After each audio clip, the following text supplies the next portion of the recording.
Do you know how he was arrested? 10th of June 2021, I made a video and said he was in Southern Cameroon. Ask anybody in the NIA who first gave them that information. I followed him like evil spirit. I don't hide my feelings towards him. One ata ma afọ n'ụwa ebuarịrị m ice water, abụọkwa pure water. Eji m isi abụọ potatoes, red groundnut esiri esi, raw conductor na Lagos, saa moto ka bastard necha m anya si na na-eme human trafficking. Mụ atara afọ n'ụwa je obodo Igbo take a risk. Many things niile m mere n'obodo Igbo enwe nke bụ ọbụ na enwude m 20 years apụtabe m ka m ga-atacha afọ a. A bastard, a jobless fool. Nwaanyị Ghana na-enye nri na UK, baba na Brixton ka ị na-enecha ma anyị deje ogwu dịka mmadụ, a fool that is not worth anything. Mami yo nwere ihe pastor Sami Dede na-eji na nne ya o nwekwara ọkụ megbughị ya ọ dị ndụ pụta ebe o je. What are you talking about? Nnamdi Kanu enwe one man n'ọsụ ọ gwara ha bepụ amụ ama m ifo that man ebepụrụ amụ ya that time akwa o mecha gwa ha nye the man na ndụ bịa n'ọsụ ka ịnụ story ihe these people mgbe ọ gbara ọsọ na Farukwu Ibe ka ọkwa n'ọsụ ka ọ nọ. Nnamdi, yes, obodo protect ya na ihe ọtọ nụrụ ya tụ ije ọsụ na ofu onye anọghọ dị village Odumeja clan ya gogo nwanne from this time yesterday till now ofu onye agafebeghọ dị first ka megodi establish na onwe ihe dịka Biafra agitation anywhere. Ihe a bụ a political gimmick. There is no single agitation anywhere. Quote me. Na na-achọ inweta new obodo kezi ya nwezi House of Reps member for onwe ihe ọzọ Biafra bụ na-abụghọ for business for every single person. One, IPOB bụ a private business. Go and pull up the registration document first. IPOB Worldwide Limited, nature of business, private limited company, number of people with significant share, 1, being Nnamdi Kanu. This is the registration document. So that is all you need to know first. Ndị niile ifuru nọ n'obodo Igbo bụ ndị aka na-abara n'ife dị ka nye gị nke Turkey Kennedy onweghị ihe ọchị na Turkey o soro ndị isi IPOB. Onye mechi onweghị ihe ọ pastara na 419 ọ na-arụ. Viano Aiko Ogonogo, Uche Ntonto, Umeji amụ nwa dara ada, Boga from South Africa to India and Turkey ọnọgo obodo Igbo more than 38 years. Bunch of losers. Ngwanezienu ndị nke bụ commander ha na general ha ESN. Gentle failed carpenter ọ mụrụ ọrụ carpentry na about 6 months ọ nọgwughị agba ọsọ gbajata je buru motorcycle ka ọ nọrọ ebe ọ ga na-ezu ọkụ na-apị ndị ajado aka n'ara na village ọhịa ọ na-arụ n'Ọkigwe. Bute ụzọ carpenter ụwa ha nke a na-akpọ ụwa m carpenter eye pencil keke mechanic.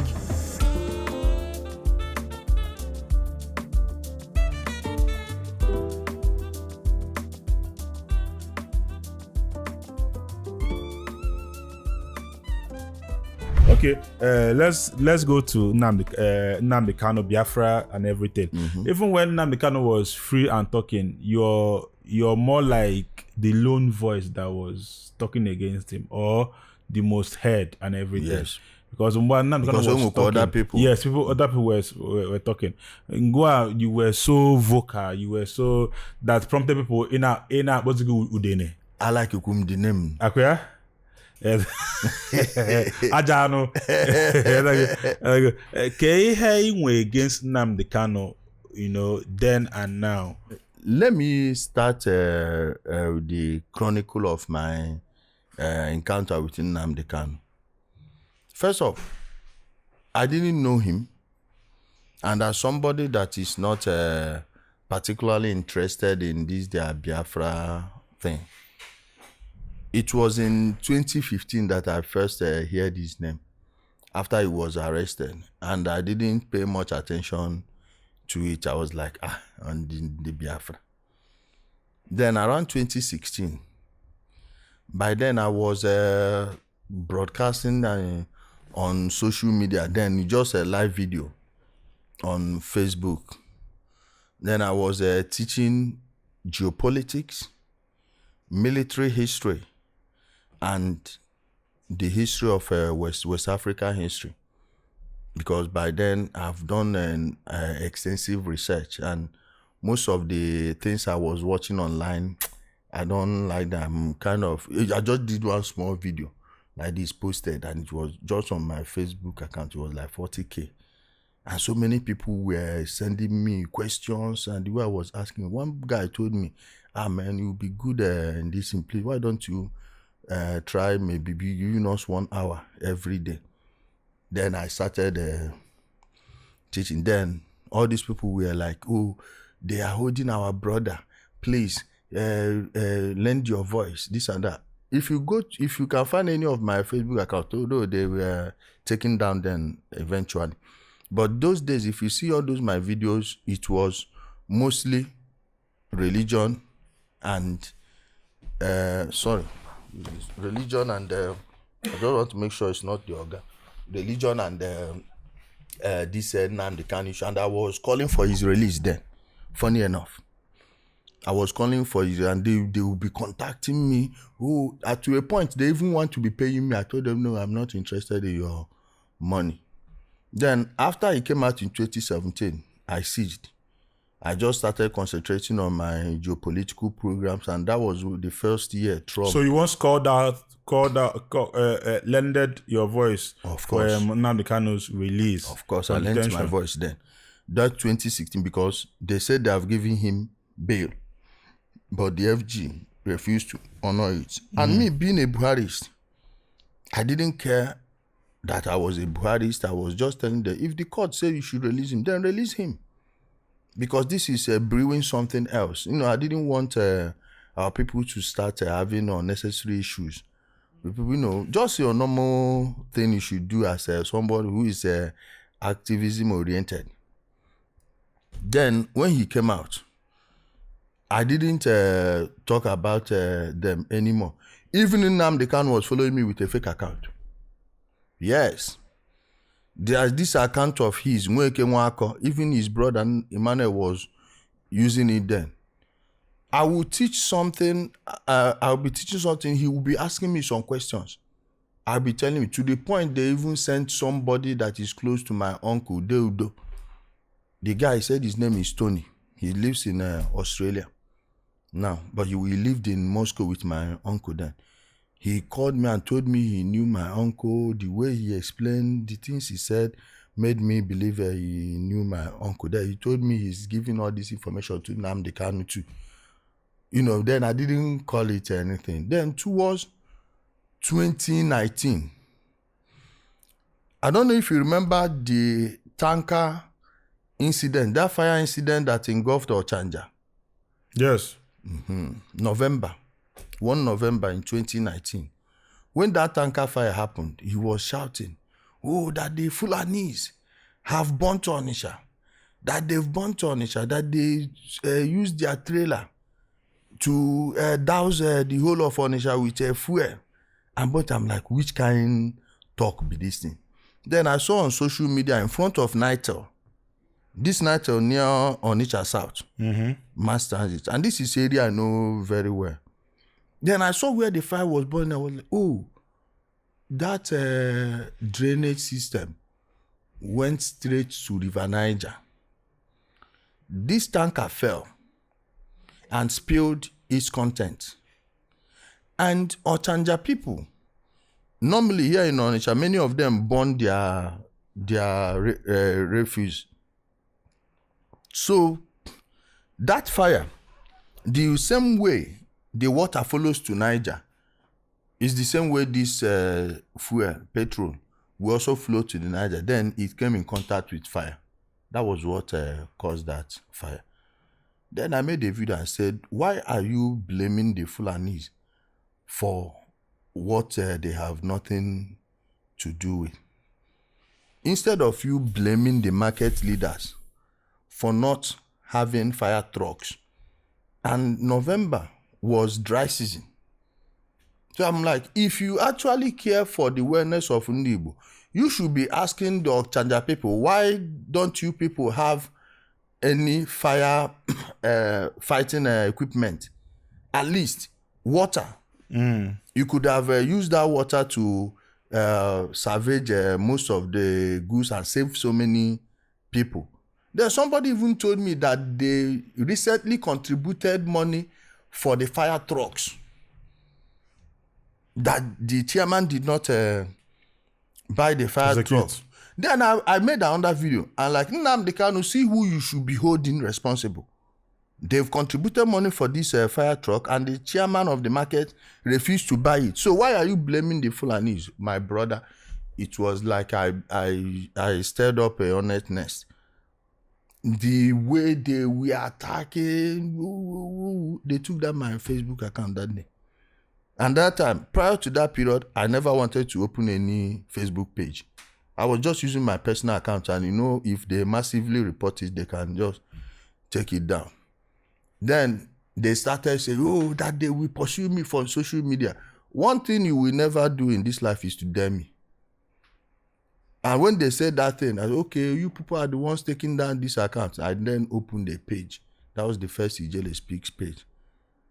Even at that time, I've not started this my brazen attack on them. So the next year, that was around February, Nnamdi said something, and he was teaching this is a half-baked history. I said, no, it's not true. I gave the right version of the history. The attack started again. Oh, they will do this, they will do that. I kept quiet. In April, Nnamdi Kanu made a post. I was just teaching geopolitics that morning. I think it was April or March. That time, that day, the Munich conference happened earlier. That was 2020.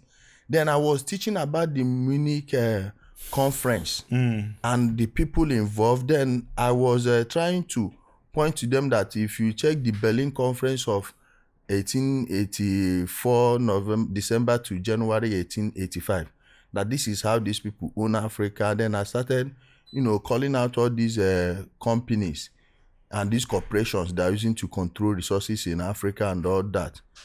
Then I saw some people started posting something totally different from what I was teaching. Started posting one post by Nnamdi Kanu that any Igbo person that says they are not doing it right or they don't know what they are doing should come up for a debate. That was Nnamdi Kanu's post. And there was a time I was making, imagine I would be broadcasting, I would just be teaching on my platform, and they will come. Why don't you shut off this thing? Nnamdi Kanu is live, and you are live at the center. I say, are you mad? If your Nnamdi Kanu is alive, what's my business? He's live. What's my business with him being live? Get the fuck out of here. Go there and watch his if you want to watch him. I'm here teaching my thing differently. Am I with you people and your Biafra? Come on, get it, kind of responding to the. There one said, are you more intelligent than Nnamdi Kanu? I told him I would beat him like a drum on a debate stage. That was the word I used. Then that day when the guy posted that thing, I said, now come and challenge our leader. You said the same person. You said you will beat him. I said, no, I didn't say I beat him. I will beat him like a drum. Remember how I said it? He said, okay, now that time he said the person has to be a doctor. This is a guy that did not graduate university. That you have to be a doctor, a doctorate degree holder, a priest, or a traditionalist. I said, well, sign me up as a traditionalist. Let me debate. And mind you, that time you can use Zoom, but he said it will be via Skype. How do you do it? I said, well, you actually didn't want to do it in the first place. I went and changed my Skype to my face, because that time my Skype was a dashboard of a car. Then I changed it because I wanted him to know that it's me. I told them, go and sign up for me. On that, they said, no, you have to do it yourself. I said, no, if I do it, he will pretend not to see it. It's best you people do it. Then after, I started my teaching. After teaching, I went to his page, saw that more than 200 entries on my behalf have been submitted.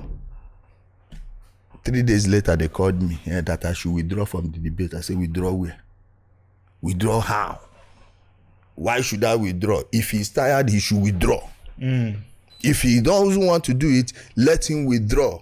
I'm not going to withdraw for anybody, because I know if nobody comes up tomorrow, they will say when Nnamdi Kanu called for a challenge. Nobody. And if you are a really Igbo man, you know that you don't challenge the public when you don't know your onion. Yes. You don't, because somebody must actually call your bluff. At that point, what do? Then they started calling my father. That I'm challenging Nnamdi Kanu. This one.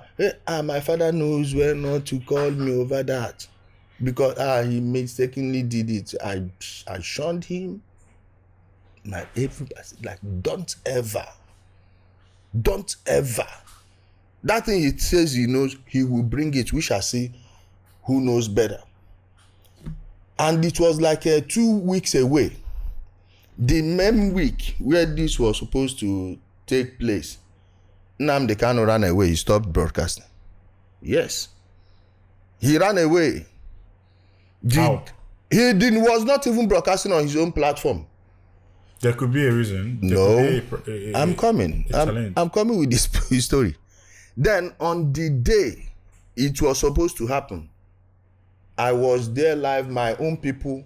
I was live 1 hour before the stipulated time, because he said it's 7 o'clock or 7:30 a.m. Nigerian time. 6:30 I was already live. And my people, my guys were waiting. Even some of his followers that actually wanted to witness what will happen were there waiting. Then he didn't show up. There is this video that time I will be playing the Skype ringtone on the background. Then I will hold something like a guitar. You know, that's Skype song. No. I will be dancing. I was calling him. Next thing, they started rebroadcasting his broadcast if he was live. I told people this is a lie. This is not a rebroadcast. I had to share my screen for people to see that even his Skype is not on, because how Skype rings when you are on and when you are not on are differently. Then if you are live and your Skype is ringing, someone will hear you too. And he was not live. Next thing, he shut off the broadcast. Nnamdi Kanu did not show up online again for 2 weeks. And the second week, he only came out after, but because by then I started investigating all the things he was telling them, what he was doing to collect money from them, that he was going to buy weapon. He will stand in front of an armored tank, take a photo. I'm like, man, this guy is just fooling you people. Again, that was when I started paying attention to his scams. I was not minding him prior to that. Then I went to the Turkish Naval Museum myself, started making a mocking video. I was mocking him, telling people that, oh, see, I'm bringing this ship. I will finish Nigeria. Now contribute money to your coordinators. Make sure you pay. And people were kind of, so people can actually go. I was showing them the trucks, the guns, everything. That was the day he came back and told them that he went on a national assignment. National assignment. Yes. I did that video at Doma Bache Palace, Besiktas. I still remember where I made that video. And immediately, instantaneously, so many people started saying, oh, this Nnamdi Kanu is a fraud. And he hit him very well. What did they do? They waited. My birthday was coming. My birthday is June 22nd. 21st night, somebody called me and was like, oh, they want to settle my issue with Nnamdi Kanu. I said, I don't have any issues with it. Let him be preaching what he's preaching. My job is that let him say that he doesn't know what he's saying. Simple. I have no problem. They say, the thing they are planning is just because that he loves me. That's why he's telling me. I say, plan whatever you're planning. I'm waiting for you. This is a complete message somebody get. I told him I'm waiting for you people. The next day, my birthday, I woke up to many WhatsApp messages, Facebook link. One girl was making a video from Italy saying that I trafficked her and the sister to Italy through Libya for prostitution. On my birthday, then they marked it. They just did it. They know. And because I've already announced to people that I didn't do anything, I just went home, enjoyed myself, wore my fedora hat. I bought my 5 fedora hat, buy suspender belts, enjoy. If you see me in the club that they wouldn't even know. My mother called me and was like, how are you? I said, please, you people should stop watching social media. I'm fine. And there were many people who reached out to me. Yeah. Chukwuka, how far now? Are you okay? That I should, even their members, The members who grew up with me were telling me someone said I didn't know that this Nnamdi Kanu is this evil. Why would he? I said, man, don't pity me. Don't worry, I'm preparing for him.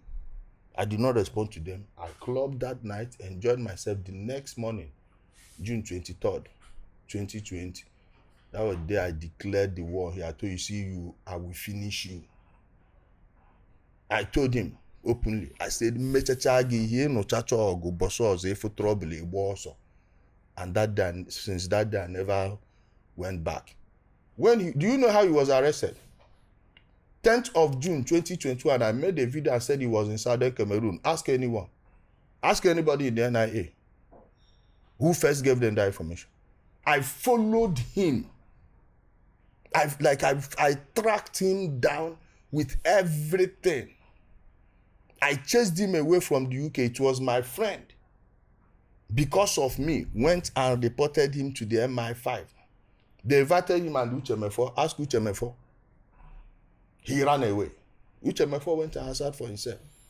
I told him, I will follow you wherever you are. So that alone, apart from... Was he caught in Southern Cameroon or Kenya? No, it's not Kenya, but I'm sure it's between that, is either in Gabon or what, but they still took him to Kenya. I can't give you for sure because even the people that did the job refused to give him, but the people that saw him and gave me the information are from Southern Cameroon. The former Ambazonia people, they called me and told me where he was. Less than 2 weeks, 1 week plus, he was arrested. They brought him back. So I had eyes everywhere on him. There was a day he went to Germany. I told him, you just entered Germany, he ran away. Like I created a web. I followed him like evil spirits. That's why I don't hide my feelings towards him.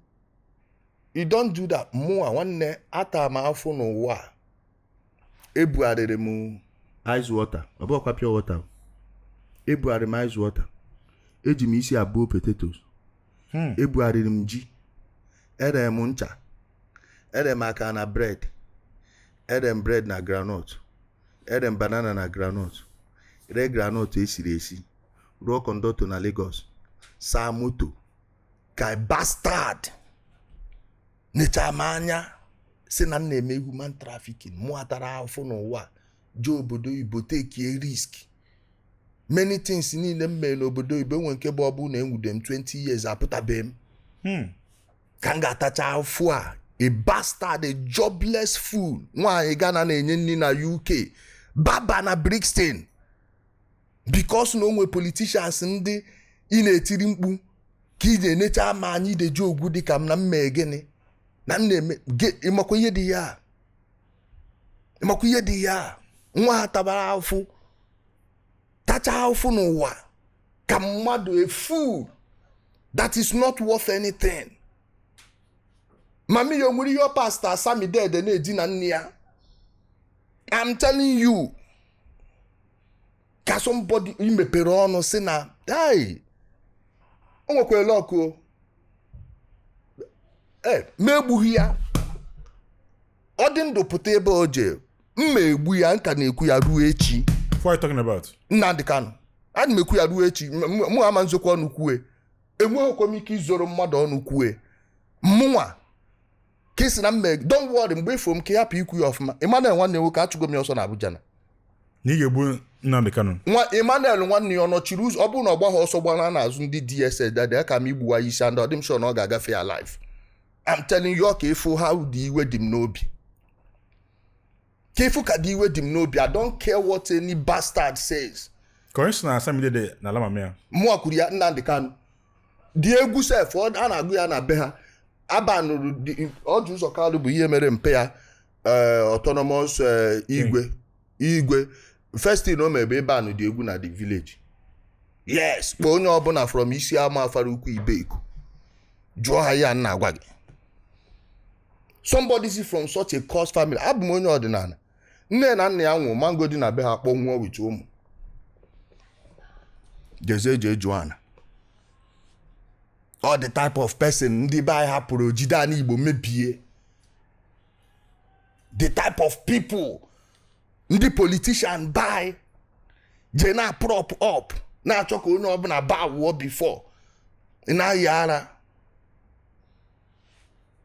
ịnụ na nna achọ onye nzọpụta gịnị mere m n'aka gịnị mere aka m gịnị mere ụkwụ m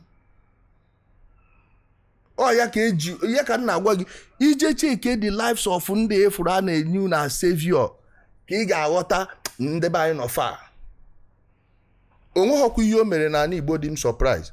First time ha mere human sacrifice, this woman nwa na-egbo ọmango agụgụ mkpọ another person another place mbọsị o mere nwa mmadụ eji wee mee sacrifice ahụ ka emechara Biafra ha ọbịago. Yes, mụ na-akọrọ gị ọchọ ya names ifuru ndị a mere n'ala Igbo. Then onye to avoid ndị ba ifugonu na-abịa chọọ ofu nonsense call about you, onweghị onye chọọ ka eji ya akọ onye bịazi ọgbachi nkịtị nwanne Chukwu ka ofe Igbo ama nkwekwe ọbọkwa eziokwu oles na mama ho nwa idea no ya ka ị na-eme and this is your goal nwanne man shot come up and I can't say because na ijikwe nwe ndị na-eso gị n'azụ na-eme ya ka mgbachi nkịtị ọ bụrụ eziokwu were ya bịaba ịchọ ọgụ anyị juo ya afọ ịchọ egbe agbajuo ya afọ enweghị m ike iji egwu dara enwe n'enu ọ dị possible. So ya anụ abụ the type of life of onye a na-agwa unu na ọ bịara imeziri unu obodo jide obodo mebi. Enwe one man n'Ọsụ ọ gwara ha bepụ amụ ama m ifo that man ebepụrụ amụ ya that time akwa o mecha gwa ha nie the man na ndụ. Yes, bịa n'Ọsụ ka ịnụ story ihe these people mgbe ọ gbara ọsọ na afara ukwu ibe ka ọkwa n'Ọsụ ka ọ nọ Nnamdi. Yes, obodo protect ya na ihe ọtọ nụrụ ya tụ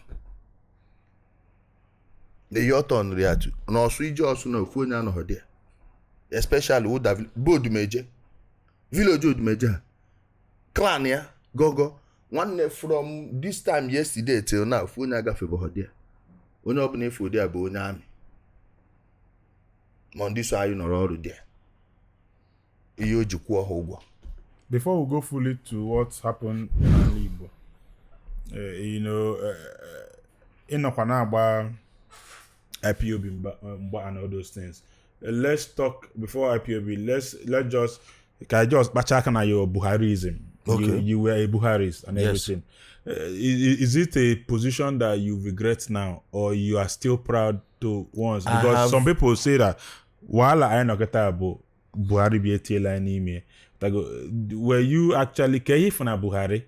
Ijwe Bulu a Buharist, and then now in where the privilege, will you still take that position? Go 100%. Na nebo bido. Oh, Buhari mere butegodu program me na somebody like me. My parents could afford healthcare for me mgbe na-eto. Inene anya ọchịchị Buhari ma nke mbụ ma nke ikpeazụ.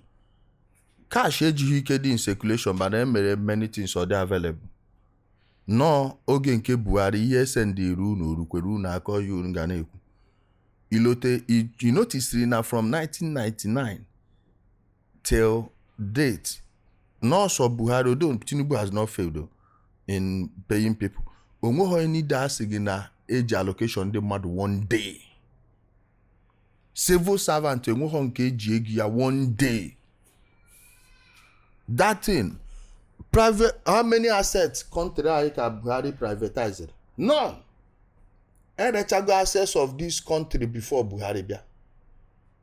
If for that privatization Obasanjo mere, Yaradua pause Jonathan bịara agba ya onye nwa bụ ihe tinye anyị na poverty anyị nọ na Nigeria today. Ịma na ọbụ mgbe egbujiri oisi ka ọ na-akpọnwụ. Ihe niile efo ha mere mgbe ahụ. For instance na akwa gọọmenti na-achọ ego ne ka ị na-akwụ na electricity. Akwụ mara ego niile ị na-akwụ n'ọkụ bụ individuals ka ị na-enye. Ihe ọkwa ego karịa dị na gọọmenti. A na-agwa gị na ọkụ cannot work under government mana ọ ga-work under individual. Ngwa work go. Ịma trillions of naira a na-anata in a month ya bụ ego kwesịrị na-ababu na aba na akpa gọọmenti ọ nọ na akpa individuals. Resources niile dị n'obodo a akwa Soludo na ego ọhịa na ka onye tiri Anambra na oil producing state. Ị na-notice mmanụ a kemgbe ebido omebe ya since eji tie Anambra na oil producing state ọgụ niile a na-anụ n'ahịa amelụm na side ime mmiri niile a enugo ọzọ. Ịghọtago? Yes. Second Niger bridge a na-ekwe anyị na nkwa onye rụọ onye. Anybody si gị na ọ Jonathan rụọ second Niger bridge agbọsọ ọbụla o tiri isi ebe a moto ya kpukwe. 2018 ka signed ihe every single pillar ifro there. None was built before 2018. I cancel every single thing. Waiting that new contract. Beggar. I dredged that mmiri a na-agwa gị na-ada ekwe dredge 2017. Road the bridge bidia 2018. Every other thing a na-eme mgbe a bụ just ntighari anya ka a na-etinye ndị mmadụ. Enugu airport. Ego ne ka o sign nyere na airport a na supplementary budget still ọkwa gọọmenti FG mechakwa bịa ruo agba ya. Schools one nọ na Ani Igbo ka emere upgrade. Keke siwe nọ na Ani Igbo federal government hospitals aka state government hospitals mma. You na-check all those things. Abịa na-akọ Buhari bụ flag, my mother si no flag a na-efe n'ihu anyị. Anko Borowa program ya nni kwesịrị ịdị cheap na Ani Igbo. Ndị niile nye ego aka ebe ọ dị. Just like nke na-afụkwara na-eme under Tinubu, a triple ego onye ọbụla. Shouldn't they have tripled the worker salary? Or like you balance that inflation? Then why are we not doing it?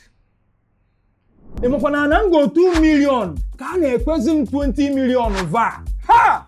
Pine estate and the properties. Now you do this one.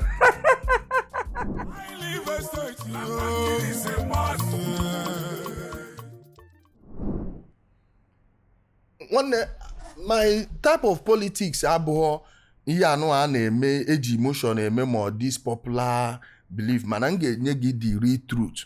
No isi itizie down ineru anya ọfụma. That's why nji agwa ndị be enusozi na Governor Gog. Make sure he's doing the right thing. Etu efom imam nọgide fụ nka m wepụtara governor na-akparị ya. No, because if problem anyị na-enye ya ka onye na-asọfe all the poor people. Na-enwe programs ndị onwe make sure na a na-eme execute. Ịma na ihe anụ abụ nọ the Ministry of Health ka ọ dị n'aka ị na-eti mkpu na-akpọ onye Ministry of Health maka imodo ga na gọvanọ enye gị ego. Etu aka ị ga-esi tinye people on their toes. Just like the president ewetego nke steeti gị ka onye nyere ya akwa onye a tadonu the person. Tado onye a. Every single ministry nwere their budget. And the one nke ga-asị gị na pass be their budget ya. Then why are you not executing them? Abịa sị gị na one person. One man cannot fix this country. No country in the world one man fix it ya. Ka ihe China ji dị ka ọ dị. All because provinces ndị dị in charge of those provinces na ọfụma. They are doing well. Etu anọ. Ọ bụrụ na every state nọ na Nigeria na-function ka Lagos state nwanne obodo amagbu onwe ya. Mgbe na-anụ na America nka akwa because na Governor Texas na-arụ ọrụ dị. Governor California na-arụ nke ya. Onye nke enu na-arụ nke ya. Etu aka obodo na-adị. Enweghọkwa m one regret na support gba ka onye ike akpọdị. Ndị nke a workers na-ejere strike. Ewetezie ihe nwanne gị je nọdị ya mgbe ngige nọ na Ministry of Works. For the names of people enye ọrụ. Labor, sorry, not works. Labor and productivity. For na productivity bụ na family ha. Ndị afọ ha bụ ngige nyere job na that ministry bụ one. Ndị nke nụbarụ di na family ngige ma ndị si na ngige nụpụ di ebe ọzọ enye ọrụ bụ one. So mmarụsị all these things mpụta nsoro gị na-akọ rubbish a na-akọ. Nwanne obodo anụ onye ọbụla na-eche na enwere savior na-abịa ịzọ that one day ọ na-make serious mistake. Anambra, ọ bụrụ na Anambra steeti gọọmenti ka a na-enye ego ọkụ niile a na-amụ na sọsọ Ọnịcha, Nnewi, Ekwulọbịa, Ọka, ịmakwa ego onye gọvanọ ga na-eji na-arụ ọrụ, mana individuals na-eri that money. Privatization asogbu anyị. That type of privatization emere ọ enwa bụ ihe na-lead to this point. How many jobs ka lose? Ndị na-arụ na NEPA one bụ if you factor in inflation now, mmadụ one na-arụ na NEPA kwesịrị ị na-earn 1 million every month. All those people niile enweghịzi nke nọ n'ọrụ, mana ọ bụ na those people nọ n'ọrụ, out of inwe 5,000 people na-earn 1 million naira every month, makwa ego nọ in circulation. Mana ọ dịghị eme exist, ịnọgide ọ dịghị ka factories niile emechi na side iyi ọwa. Mgbe mbụ anyị na-eto ịmanji ike na-afụ flashy cars ndị mmadụ nke all those things, mana people nwere job, a na-arụ ọrụ oru na mgbede, emechi ọrụ ịpụọ na Atani Road ifu ka ndị mmadụ line. Mana now a few people fancy cars ka dịziri everywhere, mana ndị agụụ na-egbukarịkwu. Ifugo ihe mee na ekwezi ka esi wee mee ego ahụ dịzie n'aka few people. There was any some people, a few people. Naka. Oh, ya bụ ihe na-enye Nigeria nsogbu. Mana anyị ka nwee opportunity. You mentioned that you don't play politics of emotion. You know, Ndi Igbo, we've been playing emotional politics for a very long time, you know. Onya Igbo, Onya Baburo Igbo, yeah, party in the house, yeah, bro, party in the Igbo, yeah. You know, the city boy movement in them, all hende, yeah, all hende, yeah. You know, can you hear politics of emotion Omegola in the Igbo? Can you bear our being so emotional? Can you hear Omegola? Omera canopy mpe. Canopy ziri mpe. For the fact na ya apụta onye Igbo na-azọ ọchịchị onwe up to 90% of vote na Igbo, okwe cause ọ bụghị blessing, because it means na ihe a gị program gị niile na the energy gị niile na one side, other places inweghọzi ya. Na Tinubu akpọ lose Lagos, lose Osun, FCT. Okay, that's na Southwest, 2 states, we lose 2 states. Man again running na North. Again running. If you go to a spread something, you need to make your house bigger. You need to make your house bigger. Was that election credible and fair? My brother, was it transparent? Since you are talking about Tinubu, when was the last time we had a transparent election in Nigeria? 1993 was very credible. No. 1993 in Ekubuna. And 2015 was also credible. No, forces. That an incumbent president was No. What meant for the first time in a civilian. Now let me explain something to you. Jonathan lost 2015 because he lost the rigging machine. Yes. Let me explain to you. 7 governors left your party and joined opposition. Automatically, you are a minority. Jonathan entered that election as a minority president. If you go and he lose, he didn't know how to play that politics. He lost it the moment the 7 PDP governors left him. You don't lose those and become president. Okay. Ebeni na some places na Kebbi, all these things. Vote ni na se ebe apụta kwa community ndị mmadụ empty chago. Ka vote as we put out the some of the vote to Peter Obi. JJ na vote to Peter Obi si na Osu local government and ihe ala LGA. 2023 community see the go empty since 5 years. So ye ni na bụ ndị niile ma ya na eme onwe ha. You know, say that you only win elections in Nigeria if the rigging machinery is with you. No, it is mostly who rig pass. Okay. Popularity dịkwa there, mana ini dikwere nke ọzọ ọ bụ na anyị chọrọ igwe nwaanyị nke bụ eziokwu. Dalo.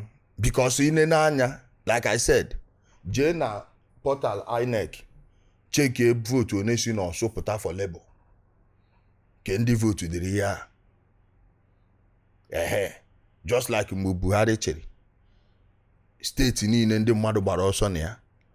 Vote one ka agụta na ya. Why ya ji wee nwee less vote na certain states in 2015 than 2019. You know what I that in now. So I had to ịma na ụfọdụ bịa na-asị na nna sọpọtụ ihe ọjọọ, ọ bụghị sọpọtụ ihe ọjọọ, m ga na-agwa gị ka o si dị. M ga na ka ị mara nke bụ reality nke ga-abụ ọ na-eme ka ị hapụ ịdị shocked. Ọ mgbe mmadụ niile bịazie to the realization of that truth, achọwazie solution. But I can stay here and BS you, tell you ihe ọzọ nke a ka ọ dị. Nna nwekwa onye na-edefend iche, nwe na-edefend iche na ihe na-achọ bụ anarchy. Lawlessness. No, lawlessness adịghị good na. Not that it won't benefit me, but ọ bụrụ na enwe the level of consciousness you will attain, you need the certain things. Otu efu m na ọ bụ ihe niile eji eme ka ego ka m ga-emenwu na. Ọ dịrị ego na ọsọkwa ya dị na ifuru politics, partisan politics, a man from there. Mboso ọbụla efu nsi na na-eji ikwe nomination form ọnụ, you have my permission ịgbagbu m.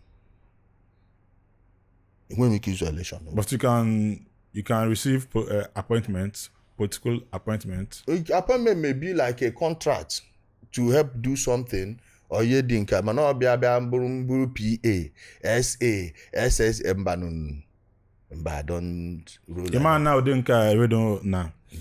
Ambassador to Enwemike ya. You won't form a government. You won't be part of a government. Never.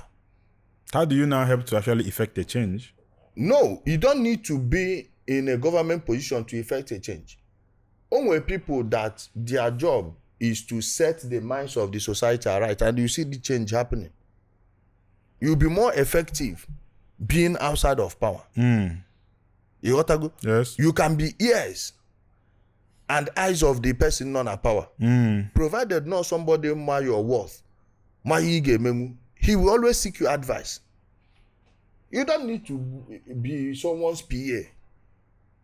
More is in a local government chairman, Senate, House of Reps, above my 10. For so many reasons. One, I hate insult. Iya na akpari soludo makwana mu amandinwe. Anyhow person puta ina agwa m okwu anyhow. Maka ni nwete na MB. Puta ka m na gị na-ekwe nnewu 1 emechesi m na-akwa ịbụ public servant. Ọ ka mma na public office a nọrọ ịchọta m okwu m na gị na-aba apịrị ya. Nke individual to individual. Because in any public position, nwanne ijikwe ndị mmadụ ụgwọ. So achọghị m ihe ọ ga-abụ dị ka esi na responsibility afford on me. Ịghọtago na ihe mma bụ my job as a citizen m ga-eme ya.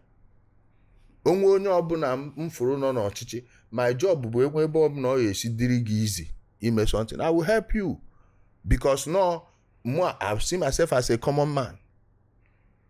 Ọ bụ na ọ dị favor commoners, it won't favor me. Eso m ga-eje meeting n'ime abalị. Eso m ga-eje anywhere. Na onye ọbụla efu na campaign, o nwere something ga-eji na campaign nụrụ onye ahụ. And I will choose you because na idea m na gị gbakọ na afro m ebe ị na-eje with this thing. Abụghị na just say n'ihe happens ma na ya ejebe mpụta na crowd apụtawa na ka nsogbu ewepụta. No, anọghị m na such a thing. Dalu. Let's talk about Biafra. Biafra to a lot of people was a child of necessity. You know, the agitation, what has Biafran agitation done for us as Ndi Igbo? Was there a time that it was actually very necessary?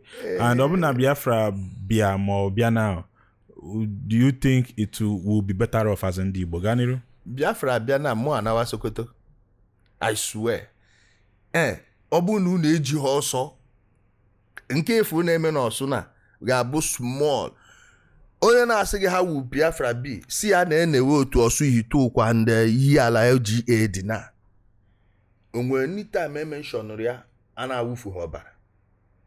Onwe anytime mention ya mmadụ ejiri ene n'ibe ya alịrị. Ema mmadụ one bụ ndị ụmụnne ya ndị Igbo gburu during that war. Ụfọdụ because na family gị na family adọra ma echere ụmụnde ajije chie n'iwu agha. Ọ ya bụ this thing efu na-eme na. One community na ụmụnọha in Mbitolu LGA. ụmụọpara omume bụ the name. Ndị nke ụmụọpara anyanwụ chọrọ izuru dị ana na ekpegoro ikpe ya na Supreme Court. This guy na-akpọ Nonso Nkwa. Or his own clan. Yes, I can you can deny it all he wants, but call anybody you know from Umuna. They will tell you. I say Nnamdi Biafra Epenia. There is no justice in it. Onweho funkure ezigbo ihe si na ya apụta, ndị onweho nke ga-esi na ya apụta. Currently, first, ka me go dey establish na onwe ihe dị ka Biafra agitation anywhere. Ihe a bụ a political gimmick. There is no single agitation anywhere. Quote me. Ibu hotata. If nada chi nwete new obodo, kezi ya was the House of Reps member for. If that was the goal, okay, let's recall every single House of Reps member that's not willing to table Biafra issue on the floor of the National Assembly. Nobody will do it because it's not even an agenda. Oh yeah, they are confused in the mother and the politicians now they will be hiding behind it. They pretend you know where they are now. Now, while you are watching that shiny object called Biafra, and a good naga, now mark it time. After 4 years, a renew area he stay. Any na baribe on go how long in a Senate. Emmanuel pu mu ihe Biafra nonsense na ndị Abia State ga na abu enyi na baribe also. K project here. Also no one of the highest earners. Constituency project in a Senate about the same price onye obuna. Ego ha dị iche iche. Also no one of the topmost people KOGM. Keoru ya kedi his stewardship. Alex Oti a na-eto Alex Oti. Gịnị ka ọrụ? Because na Abia State gasana na Soludo number of ụzọ Soludo ro carry number of ụzọ Alex Oti. How would tape ka measure? Nene Ọka, nene Ụmụahịa. Hello. Akwa Ọka dị ebe a. Nenezi Ụmụahịa. You got to go what is going on. Because Niya control the crowd. Soludo is there for approximately 4 years. Alex should be 2 years. So can you compare them? No, but you can't say within 2 years, okay. Yeah. Yes. Okay. Nene 2 years, yeah. Kefu can okay. Nene Mba. Abia State or Rugo more than Enugu. Okay, 2 of them can go head to head now. All the same. Abia State or Rugo more than Enugu. Man, if you go because of na anacho ye crowd control, which is ye Biafra. Only obana na-ekunye side a na-ekunye a na-eto na-eme nka. Man, I need the people that are actually doing the work. Oh ye enwe ozo Biafra bụ na abụọ for business. For every single person. One, IPOB be a private business. Go and pull up the registration document first. IPOB Worldwide Limited. Nature of business, you will see it private limited company. Number of people with significant share. 1. Being Nnamdi Kanu. This is the registration document. So that is all you need to know first. This is how they registered it. Then, honestly, on a new country, the procedure. At least, you get to go to referendum in our constitution, true or false. There is no referendum in our constitution, so when you bought this noise in a message. It's not covered, it's not captured. In the constitution. So, if it's not in the constitution, why don't you say, oh, Ndi Igbo niile no na National Assembly, no need the call for constitutional review. Create the awareness for that one. Bidogodu from there, no. Only na to eru no gas go die. Just the way this young guy is creating awareness for fixing INEC and then electoral reform. Yes. This is Peter Andy. So, Bidogodu na for the foundation of it, which is na ageti go referendum na constitution. Then enwezi onye Igbo na-ekweghị vote for it. Then you can record the person because the constitution allows it. Meanwhile, your brother Emmanuel is going to the homes of all these politicians now another ego. Ifeanyi Uba gave him how much? Or I tore the receipt. But choose an way. Yes, nah. And they were still dragging him. And I drag and drag again. Case drag Rochas. The Rochas gave them 500 million naira Egundimo state. 500 million naira of those days, but almost 2 billion today. The person and man came by 419 before this is a shakedown, a political shakedown for those that are not funding them. Then ndị nke na-afọndụ ha jizi ya cover up for their failures and incompetence. Once again, I'm going to Enine Abaribe. Ihe ọ na-achọ ije bụ 20 years in the Senate. 4 years as a deputy governor. It took Alex Oti to fix Ariara Market Road. Ọbọkwa na arụchara ya ọfụma. His constituency project. But his people are the one returning him. Confused people now, but they will want to now rub it on the whole of Ndi Igbo. Now, when you are telling them this is not my own type of politician, they now say you hate Ndi Igbo. Meanwhile, you are telling Nine Abaribe to show his stewardship. That's why I said, only open a brew this thing Nababia. It's not the Gimma, Buria de na your place, Jeme be a dear. Engineer disturb and you have no right to tell Oni Bobuna what he should believe or should not believe. If you say na iya bi Igbo agenda onye ka ikporo mgbe na-eje I decide ya. Onwe onye they can't call everybody jailer, you know. No, but call everybody. At least you get when your representative. Kebe akporo the meeting. One day you obuna na akpọ gi na ya gbaso hogo. Democracy. Did you ask me? So I them too small and go ejo. Mane ya be force that obohana eziokwu na. Why should I take it? Abunandi too small and go egwa, then why would you expect me to follow it as a slave or what? This is the mindset Ndi Igbo need. This is the mindset Ndi Igbo were known for in the past. Explain it to me. Ndị Catholic mgbe ahụ emecha na catechism asị gị kọwakeni ọfụma. So kọwakeni ọfụma. Explain it very well. If na ihe niile a na-eme, there is no agitation anywhere first ka bidogodu from it. Ndị niile ifuru nọ n'obodo Igbo bụ ndị aka na-abara n'ife dị. Ka nye gị nke Turkey. Kennedy onweghị ọ na ọchị na Turkey. O so na ndị isi IPOB. Onye mechi onweghị ọ pastara na 419 na ọ na-arụ. O so na ndị isi IPOB. Viano egwu ọgba na Turkey bụ mgbe nwa na otego. Aiko ogonogo ndị ahụ otego ha mere ihe. Uche ntonto umeji amụ nwa dara ada. Day Johnson Burger from South Africa to India and Turkey on go obodo Igbo more than 38 years, if I'm not mistaken. Definitely over 30 years. Nda bụ ndị na-agwa gị na na-ewetere gị like a bunch of losers.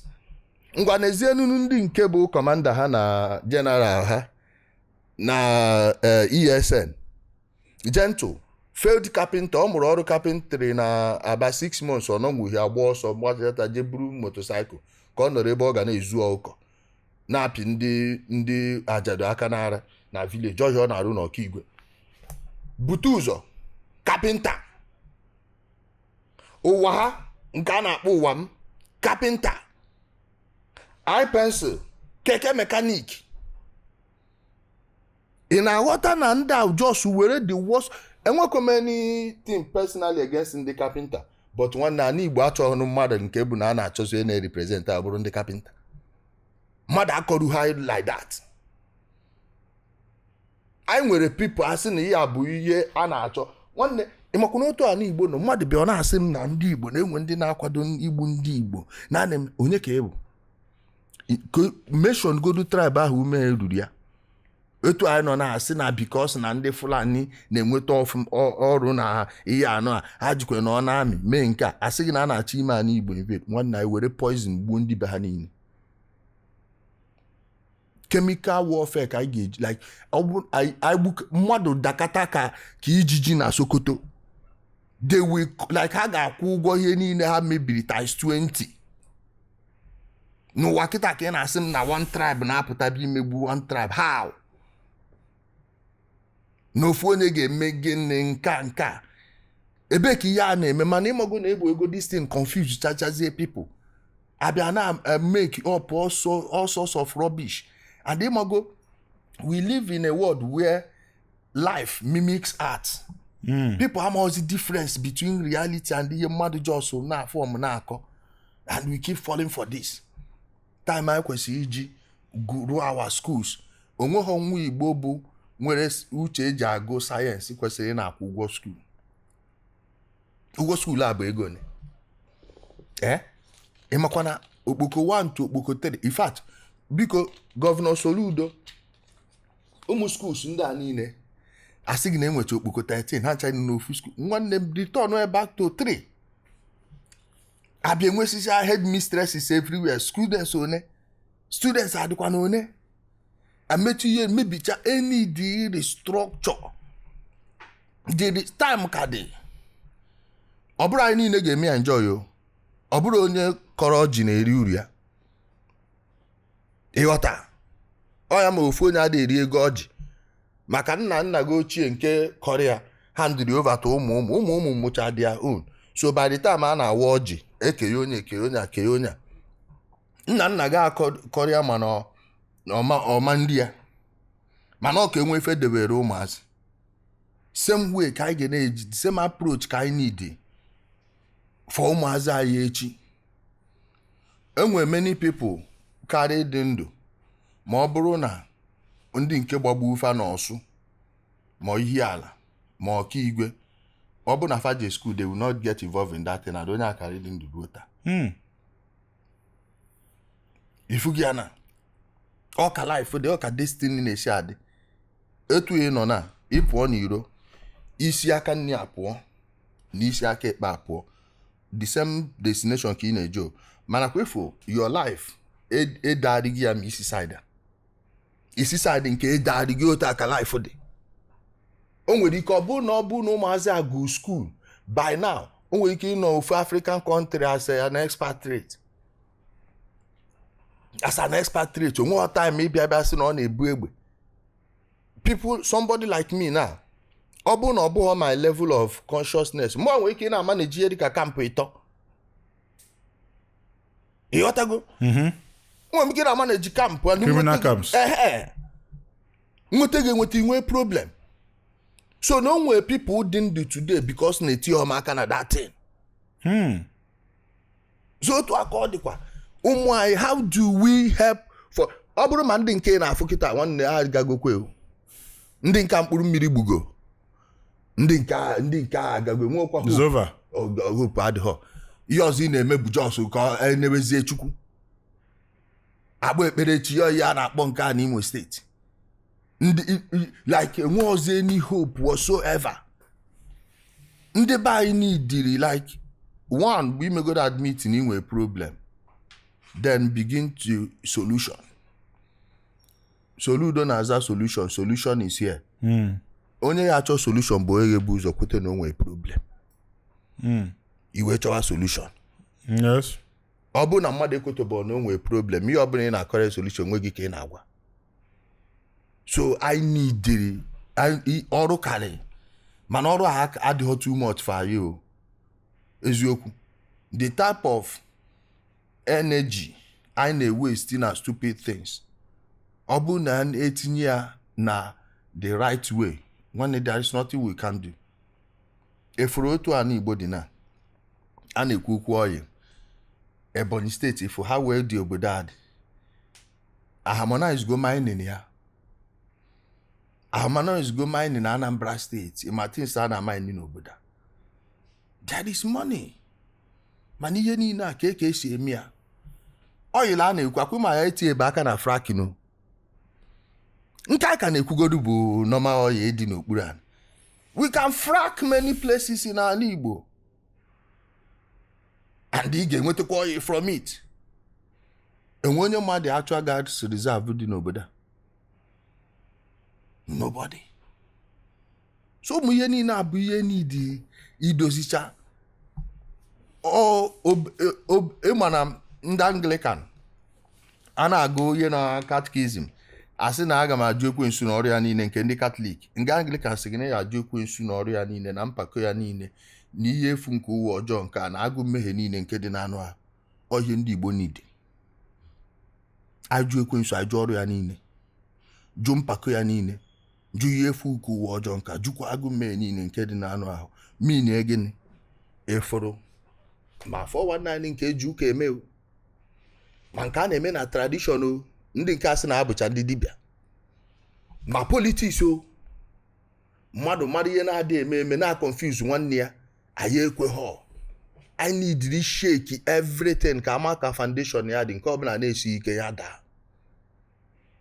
daa oya bụ that reorientation a na-ekwu. Nwanne enwere nnukwu ọrụ aga, that's why people like you jide important.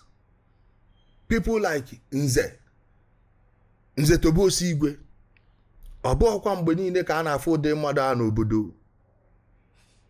Ilu zukwe ụdịrị mmadụ a, ọ dịkwa very difficult inweta ọzọ. Ifuru Chioma ha, all this type of people na-afụ the truth, ọ bụghị popular opinion. On that ka ị ga-abịa isobe. Enweghị ikwuru about doing the same thing and expecting a different result. No, try kwanu nke ndị a na-ekwu. Try here because all you ga na-eme na-afụ instantaneous result. Ọ ga na-etake time but ọ ga na-eme gị n'iru, ị ga na-afụ the changes ọ na-eme. Ọ bụ nke mmadụ bịa na-agwa gị ịmago this miracle mentality. Oh, na-abịa na onye a ga-eme ya o change. God of 11th hour. I need to change that mindset. Ma ọ bụ na ị chọrọ isave an Igbo. Dalo, on ground. If we had men on ground, you were dead. That's na ibata iobunefo. That's na after around, and then you went there, and then everybody anakbo. Now, you want to go some first-hand information. I have future recovery. Mother Valley, Odumeje's house, and everything. Men and Igbo. Some people are not even bold enough to come and say what happened. Some people lose who they know. People have lineages and roots and connection, but yeah, some people cannot even boldly come to say because no one is a hundo. Some of us are mature of. If Dr. Chika Akunyili, Obasebu, one year nwoke mere post in within the hour. Kpọọ afa ndị gbu nwanne because o mee na video. Obere ga-agwa threat na ojeje wepịa. Why bi n'ime ya. So ihe na-ekwu na bụ what is visible. Onye ọbụla ama. Nwanne ije n'ọsụ. Go ahead. Ị mara a na-eme organ harvesting. Organ harvesting ị na-anụ na ntị. Datu ebe a mepe asị n'ụlọ ọgwụ ebe a na-etreat ya. No, ya bụ ebe a na-awa ndị mmadụ arụ. Yes. It's election season again. Dear esteemed political candidates, are you aware that a good media visibility and advert can help boost your chances of winning? What are you waiting for? Gbam Interview is offering you this campaign space to tell Indigo why they should vote for you. Contact us today with the numbers on your screen.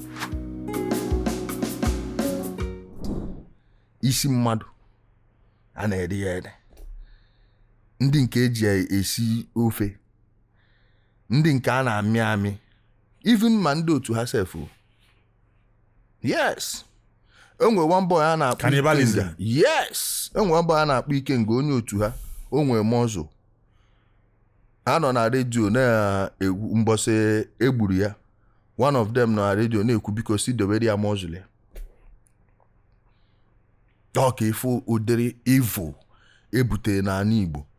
Ụnọ ndị mmadụ protector just ka mmadụ wee zuru protector rod na protector ewere ha ma gburie ụlọ ndị mmadụ a na-efoforo ma roof aluminium roof fokọrọ everything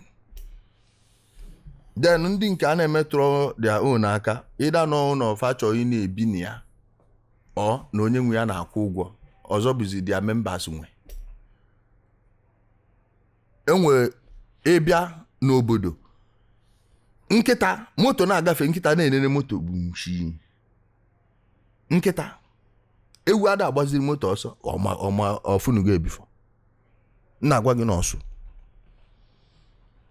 ịpụọ St. Mary's Catholic Church Osumohu all round the afụ white substance ihe niile abụ mmadụ egburu kpọọ ya ọkụ all round ijezie na side ebe azụ n'iru chọọchị sef 3 dị there ijezie n'azụ ọka nkụ okpu nna bụ enyi wụsacha n'ime chọọchị nwanne eji n'okpu nna bụ enwe ihe na-abụ eji okpu nna bụ enyi ma ọ ofu ihe ka eji eme ofu n'ime chọọchị ụmụ nwanyị enweghị ike ịfụ ewu nwanyị n'iro ka ọfọ mmadụ nwanyị ihe ụmụazị a mere ụmụ nwanyị mmadụ ọ bụkwa ndị nne nwanyị ka a hapụrụ na ịnọ na di even di gị ga-emechi ọnụ if not egbufu onye some of them self na-eji report dị ya n'aka ndị ọyị ha nwoke bụ ndị ESN onwe nke mere n'ọlụ na obibi not far from us itokwade nwaanyị jeje report in fact nwanne di ya the senior brother the guy bụ ihe kpọọ m nyezie m everything gosi ma messages ma ihe ndị a butere na bai aka na-ekwu okwu moto egbuka na Azia bụ ya bụ their final bus stop nke achụgide ịma asị na ịchụgide eke ọsọ ruo n'ide mmiri o mewezie ngana nke achụgide oru ha na Azia o mewe guy onwe ozo na-achụ ya mgbe elobu m n'igwe ndị Azia na aka ya dịkwu ya ozi ma ga-abịa na-agwa m na nwoke na-ezekwa onwe ya a na-erecha moto 80,000 naira na Azia ebupụsi engine na ụmụ ihe ndị ọra banyere 80,000 ndị ifu na-emesi POS na Azia each one bụcha millions n'ime a na-eji anata then ke weda ajụ why ọ na-abụ a na-asị ya mmadụ ego that POS ka na-arụkwa ọrụ because most of them a na-egbufe egbu the family ịmago shock onye nọ in shock na-ekwugodo okwu onye furu efu ọ na-ekwu okwu ego ma ijebe maybe investigation and all that ijekwu police they will not do anything oye mere institute na ana Igbo wee weruzie IED na-ejuo everywhere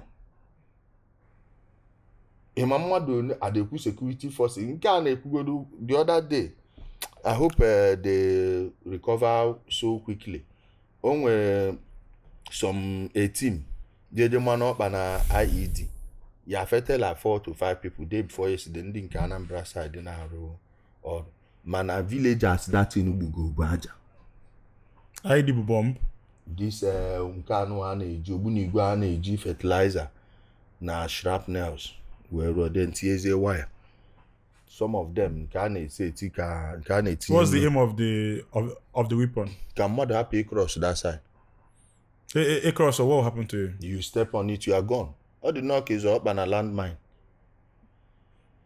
yes it will shred those people if how like does it explode yes I know it's something like bomb one the many types one ka na-akpọ bucket ojukwu bucket a na-etinye na then when nke ọzọ kwa small one a na-edewe na when nke ọzọ a na-ese etu ogologo to one after like this so then mmadụ nọ n'ime unu na-agafeta door the wire yes o may explode etu ag ije ebe a fụcha ndị a na-harvest ma akwụ ndị mmadụ mangoes nwanne m this number 1 mango iji o juru everywhere egwu ama nkwenụ gị jeje ghọọ ije ebe ị na-eje ghọọ mango IED gbara gị gbagba n'enu esi na ị na-arachagbu onwe gị na mango onwe ndị bụ na aje ịtụtụ dara nkịtị Osumohu Osuyito kwa Azia hapụgodo Azia Lilu and Iseke all these places Mbosi ditukwa etu a mana ọ dịrọ as bad as all these places mention all these places now mgbe ọbụla dị sin be ndị beva n'idi iwe bulldozer jee around ebe niile a ka ndị niile na-emere explode may explode if not ụmụazị enijigo this navy mana they are not strong in fact ndị abụrụ warriors so in order to scare people away and limit the movement of the JTF and he catches all these things everywhere sometimes ọ na-enwetakwa ndị otu fa yes eye Biafra wetere n'ala Igbo ije na forest ndị mmadụ enwere ebe nke abịa efu nkata ndị akpaju nkata ndị mmadụ hawa na-akpazi akwụ anwa na-egburu ere a na-ekwuzi okwu cassava akpụ na ji ịkọ something ị na-abịa ime harvest try nke itinye isi gị na churches afia to aka na-ekwu okwu afifia kasị m ogologo St. Paul's dị na Osumohu let them show you the picture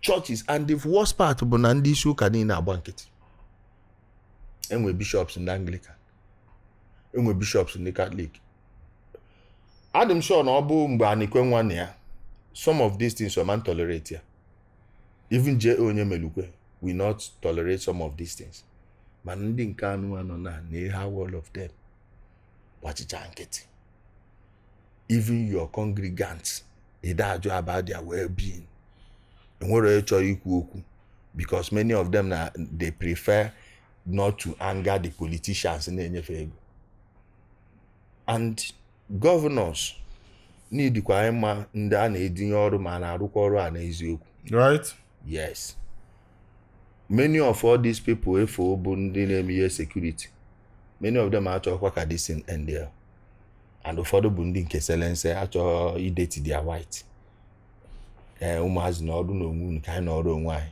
unu nwekwa ije enu kidnap ndị unu na-ekidnap udo dị bọs unu na-adị emetụ ndị amị na ndị polisi aka no problem nwanne etu aka ya esi nọgidezi some of them ụmụazị na-complain na ego ihe mụ niwe mgbe memecha enwa m some people m agwada one n'ime like some of ndị na-anụ ọgụ a enwe ego a na-eweta self adị erufe aka ka ezi motivation onye anwe iji meditate mewa gọvanọ na-awụnye ego die ma gọvanọ Imo steeti ma gọvanọ Anambra steeti ego akwesị iji na-arụ ọrụ n'obodo na-eme something else ewere ya na-awụfu ndị a na-enye ya self don't want to do anything. Mother Valley, I recover was in Old Major's house. It was celebrated as a very big victory. Why? Ha! Nwanne n'azụ n'Odumeje enwe holu nke didi a mmadụ enigo n'ime ya ga-akarị ka mgbara ukwu asị ọsọ akarị 150. Ọkpụkpụ isi mmadụ a ga-egwupụta die. Ebe a niile bụ ya bụ na ebe action niile a na-eme na nke Mother Valley ndị anụ a nwere ya area by area n'ime the valley o nwere the other one Gbadanya Valley ọ dịkwa as terrible as Mother Valley. Mana o nwere some news nno na like I nwa na-ekwu since ka e wee that place mee military base so ọ dịka the defense headquarters na army this thing ekweteghị iji eme base maka ọ ka mmasị tinye ebe a nye ya ndị amị katama ndị ori a gana utilize ya ụmụ anyị pụtazie echi aka ọrụ fayes nọ ebe a na-achụ ndị ori ka eji were this place nye ndị amị akwụ one didi sọsọ ego a na-egbute na akwụ didi ya azụ ụfọdụ obodo niile. Imagine na a na-arụ ebe a na-eprocess akwụ dị enwe anything na-ana iyi na akwụ enwe ebe anyị na-eme mmanụ nwe ebe a na-eji chafụ ya enwe ka ihe esi kwọdicha chafụ ya na-arụ ya na jigwa arụkwa osisi ji arụ osisi a ga na-eyi uzue na all those things bụ just iburu the machine tinye ya there. Mana ụmụazị abịazi bịa mana enwe ofu mkpụrụ mast dịzi na around that area. Network mast. Nwanne so the only that MTN mast osumo all because na ya amabu there ka ya eme ma na ekwu MTN mast ije ebe was anything like mast there. So that concrete slab ka ya afu. Generator gone, antennas gone, the iron ejide antenna na mount. How long? Every single thing. I carry more than 10 masts in that azu. The only thing I know they move. They finished everywhere. Uno mado. The only thing here Juma no did there, but gidezi odike na afu brown roof. Brown roof anu I need akonde mado on. Brown roof we using no small. Baka mbo afia no chicharo no. Nature take over. Of course, gonna rust. No activity. Nwe oku na esi n'imu no apụta ekpo enu nothing. Why am I rust? Ụmụ ana-ekwu okwu ngwere. Also another afubu monitor lizard ka na afuzi monitor lizard. Bush. Ye mebe mmadụ. Odumeje is not the only individual born Brain Jota no. And Brain Jota too. Brain Jota. Odumeje and Brain Jota. When their own community go bu na enu be Odumeje na nke Brain Jota otu a. Ọ na nke ha bụ the worst. The worst affected. Obe Odumeje bụ ebe gafeja the last one to Osumo from their own side. Then nọ n'iru be akpọ tisie mkpu iko nọ na nke Brain Jota fire na. Chief priest their own dị n'iru. Kaya Odumeje mekwa n'iche ma Brain Jota. Why were you guys talking about them? Nke Odumeje bụ na onye anụ abụ na onye na-ekwu okwu arapụ Nnamdi Kanu. Nnamdi Kanu abịa fọmụrụ IPOB. Eji mebie your place. Your own community. Tie parents ya nwụ since 2020. Ake ni rofa ruota. Odumeje? Yes na. O nwere mgbe a chọbụ ịbịa n'ife ụmụazị asị na ya ewete 5 million for each. Finally okwegide ọnụ kwe 4 million, another 4 million si aje ewete nke ọzọ. Ọ ya na anụ ife anyị na-ekwu na ajụ ya ka em na ọkwa ị na-ekpuchi iru, mechie ntị gị, mechie anya. IPOB is na ha adoro behind here also. And one of Nnamdi Kanu defenses ndị na-ekwu na Nnamdi Kanu afụra with egbe he was not ebe ọgbagbu mmadụ. So how come they were blaming Nnamdi Kanu and then blaming Second World War Adolf Hitler nwere onye nụ ọgbagbu. Mussolini ọgbagbu mmadụ. Mussolini ọgbagbu mmadụ. Goren, mmadụ one ka Goren, Herman Goren gbagbu. Goebbels ogburu mmadụ one. Organization ị na-achị iji aka gị mepee ọnụ na-ekwu na si gbuo onye amị, gbuo ndị polisi, bepụfe isi, make every single thing ikwu emegbado ya. Ka mmadụ onye ọbụla na-agwa gị that thing dị very disingenuous, in which case you shouldn't waste your time with that person. Like he have one conversation about how akọ. Onye call that thing, you don't need to give him time. Ịbịa na-ege such nonsense. No, na-efuri egbe n'aka. Really, most of all these people niile na-lead all these terrorist organizations, so na-eke na-afụ egbe n'aka.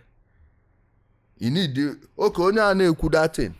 Say ya werugoro phone nke ya. By ring light on, repeat the sentence Nnamdi Kanu kwuru ọma mmịa. Because ọma the law. See akwuo half of that, ihe ọbụla Nnamdi Kanu ọ dị 10, ya kwugoro 5. Ọma mmịa. But abịa ka wee bụrụ na anọ na-awụrị arị ọnụ.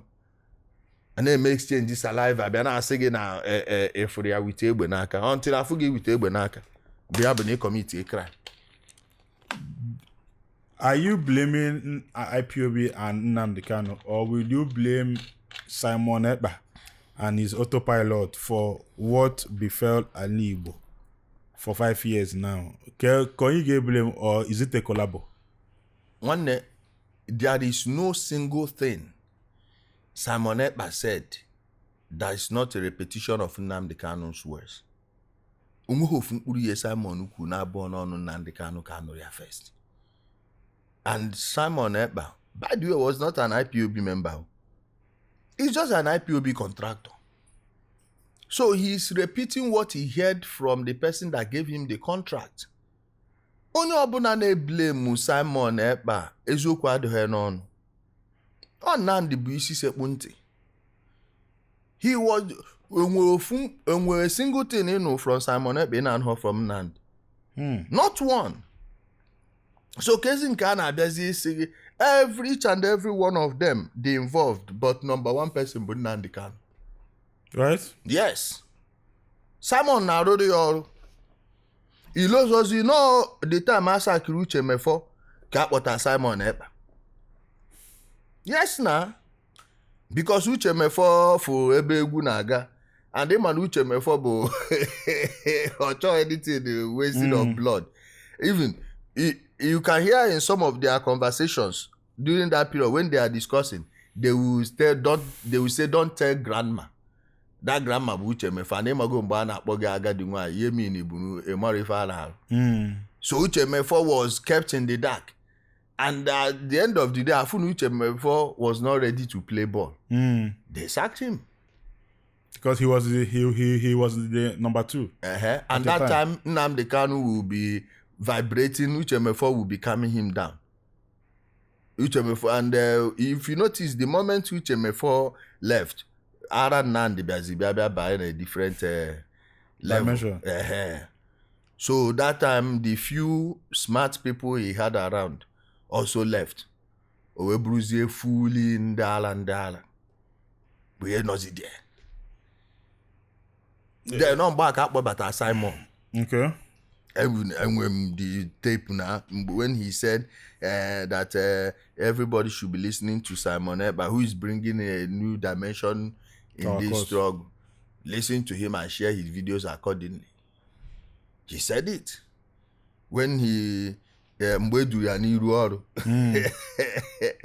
Na ana-abịazi mmadụ na-achọzi ịrapụ Nnamdi na-achị blame Simon. Ifuru some politicians ndị Igbo eziokwu adịghị ndị be anyị n'ọnụ. Ọkwa ha nwa plan wee jelu Simon Ekpa. Right? Yes, now with the aim na the federal government may soft pedal on Nnamdi Kanu. If you go to case he sacrifice that Simon. N'ime obi ha ka sacrifice ya Simon. There were many people a na-akpọ their name, I won't mention it now. Mana one woman ihe ama onye mara ezigbo mma. Ga-akafa there. But they did that meeting. Somebody told me.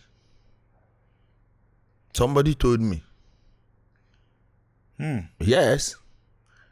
When now the same people now say condemn more Simon Ekpa. Na choka rap Nnamdi Kanu. If on eziokwu adịghị na that thing. Achọ ikwu eziokwu si mepe ọnụ ndị akụkọ kwasị gị kwuwa ịga ya ekwuwa ịga. Imepe ọnụ kwuwa ịga ya ekwuwa ịga. Kwuo ya ka ekwesịrị isi ekwu ya. Ị na-reject this thing. I reject ya ọfụma ọ bụghị ịnọgide esi na onye nka na o jikwa bụrụ onye nke ọzọ. Ụfọdụ sị gị Autopilot, ụfọdụ sị gị BLA, ụfọdụ sị gị nka. All the same people gị na-esere ha okwu. Gentle them. Bụ ndị na-esobu n'azụ na-eso iko nso a wee fụ na enwe ndị ji eme ka ego sapele dem and co. Benjamin mmadụ bụ ugwu a. Benjamin bụ the only man nọ n'etiti ya. He's a smooth operator. Ịma mfu ya ka ọ pụta so Nnamdi na-akọ eri ihe ọ na-akọ eri. Mana onwe ihe na-eme that place ọ na-ama. Ọ ya bụ the only person nọ dị ebe a m ga-asị gị na m na-ege anụ nwe ya n'otu akpa nkata. Because ọ ma na mma ihe ọma. He can't bullshit me, I can't bullshit him. Mana ọ bụ nke nna na ndị otu mmadụ na-aghọ ị na-egwu mmiri a na-afụ azụ gị anya isi na ya na-akpọ omi mmiri. Ebe anyị na-afụ gị anya. Ndị sapele dem. Ndị nke abịaziri ọwa bụ ndị na-enweghị international passport na-eme import spare parts na Igbo ịbịa na mgbu ka ndị na-enweghị international passport ọ maghị how to be lady nnadị mana ọ na-ebunata pass moto ndị mmadụ egbukacha egbuka ha na-eme ike ego den gentle dem chọpụta na ego dị dia and another one bụ oge egbu iko nso ego niile atụrụ iko nso Nnamdi Kanu na-enye ọkwa iko nso 1 kobo onye nwa asị isi bere ya with 2000 iya onye ọkwa ya shishi o nwere one guy onye awọ mama former IPOB coordinator in Vienna n'Austria ya nwa nata si ka o jigodu ntị ya wee fụ because enwe nga na-akpọ eze awọ nwanne my brother eze awọ nọ na-agwa ya mgbe m je Vienna sef eze awọ chọbụ ka ifo dịga ka ọ dị na n'ụlọ ya sef dị ma na-ekwe agbadata enwere restaurant nọ na enu n'okpuru ụlọ ya anyị nọ dị okwu eze awọ na-asị m n'ebe a ka onye abi the guy mesị nata je ka o jefu n'anya ya jekwu nwunye iko nsọ jekwubi ebe nwa iko nsọ na-ebe akwa asị na ọ ka mama iko nsọ nata afịa wit ife o bule na afịa ka o gote akamụ nwa ya aṅụ agụụ na-agụ nwata na-agụ nne ya the guy anya mmiri gbapụ ya n'anya onye the girl 100,000 naira that time 2023 abi 2022 nye 100,000 naira si ya na ya ji egotegodu nni nwa ya na-eri then ya 100,000 ya chọọ one small thing ọ ya na-ego na-emebi na ruo na chi ostra si nwunye ya na ụbọchị ọbụla ọ nụkwa Biafra na family again mana ọkwa enwa bụ coordinator before mgbe aka o ji confirm o wee na-ekwu na ya nwa na onwe ya sendere ego ndị Austria atụta 16,000 euros ka ya nwa na onwe ya sendigodu nke ndị Austria na o sendiri nne ya anya onye dị eji dia money na Europe bụ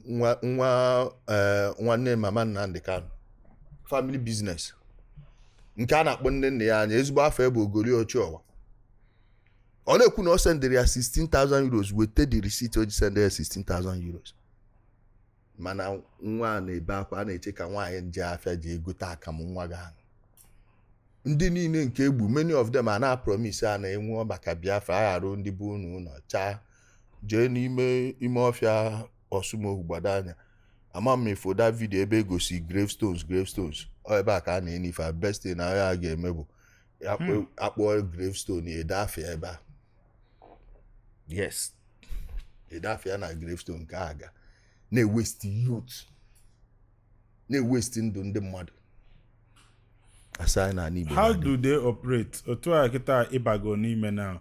Anọgide anụ general Butuzo, anọgide no general Kento Yahoo, general. Somebody said that this is an organized crime. How did they even can they one anọgide afọ BLA, IPOB, fukwa Autopilot? How do they operate? Ịbịa na opiwe ka na onye ọbụla nwee pit ya. Ije na side Toronto. Enwe PT nke a nwee PT nke Eastern Academy nwee nke Triangle Aba Park all those otu aka ha si nwecha their own pit gentle ihe fra asịgide ekere 40 states of Biafra onye ọbụla nọ ebe ọra nwecha nke ya ịghọtago then ndị otu Benjamin Madụbugwu bụ sapele them most of them bụ n'ime Anambra apart from ihe ala LGA Gavano then some part of Enugu. Then gentle be a nwe Okigwe side. Nwe side or some part of Onu Imo. Then Butuzo. Nwe Osu. Azia ebe a na-akpọ ebe niile a na-akpọ Ebonese. With Osu Itokwa. Or Butuzo nwe that play. Then nwezie commanders ihe dịka ụwa manko ọ na-use. Then onwe I-pencil bụ ndị nke nọ side be nọ nso nkwa with B44. Umuaka and which is Njaba LGA and Umunoha which is Mbitolu LGA Orodo Ifakala Farambitolu all of that places Bundi Nkanu anwe ịghọtago so otu aka asụ eke ga na Igbo pit by pit then ndị nke Izombe nwere their own ndị Taga base na agwụkwa na ha decide ha then ebe a na-adị etinye ọnụ ifu Urumba South and Urumba North ndị nke ndị ahụ nwe dizi iche mana ha ncha niile Chinasa nwere ma all of them na ka ngosi gị ka m shock ogo ben 2 times achọgo ibunata Chinasa Nworu na Nigeria. Onye anọ na Kuwait. Ebe ọ nọ na Kuwait bụ Mabula, okpuko ndị Kuwait ka obi. Ghetto. Yes, 2 times achọgo ibunata ya. Calls si from Abuja bịa Serapia. And the calls abụọ ndị Igbo mere ya. Bụ ndị ha na-egburu isi mmadụ. Ndị ha na-eresi isi mmadụ. Ndị na-eme ihe niile ka efu na all this thing ejego national. Pass mmadụ bụzi ana Igbo ka a na-ebia ewetezi ya cheap. Yes. A na-erecha ọkpụkpụ okwu mmadụ etu a na fibula anyị na-afụ 15,000. Eji eme gịnị? Na anwa ma ya ji eme. Ọkpụkpụ mmadụ enweghịzi ihe ọ ji eme n'unu. Ịchọ nruo ga mmerụ gị vidio mkpọ gị nsị gị na gị nekwe m. Eyi ndị a bute ebe anyị.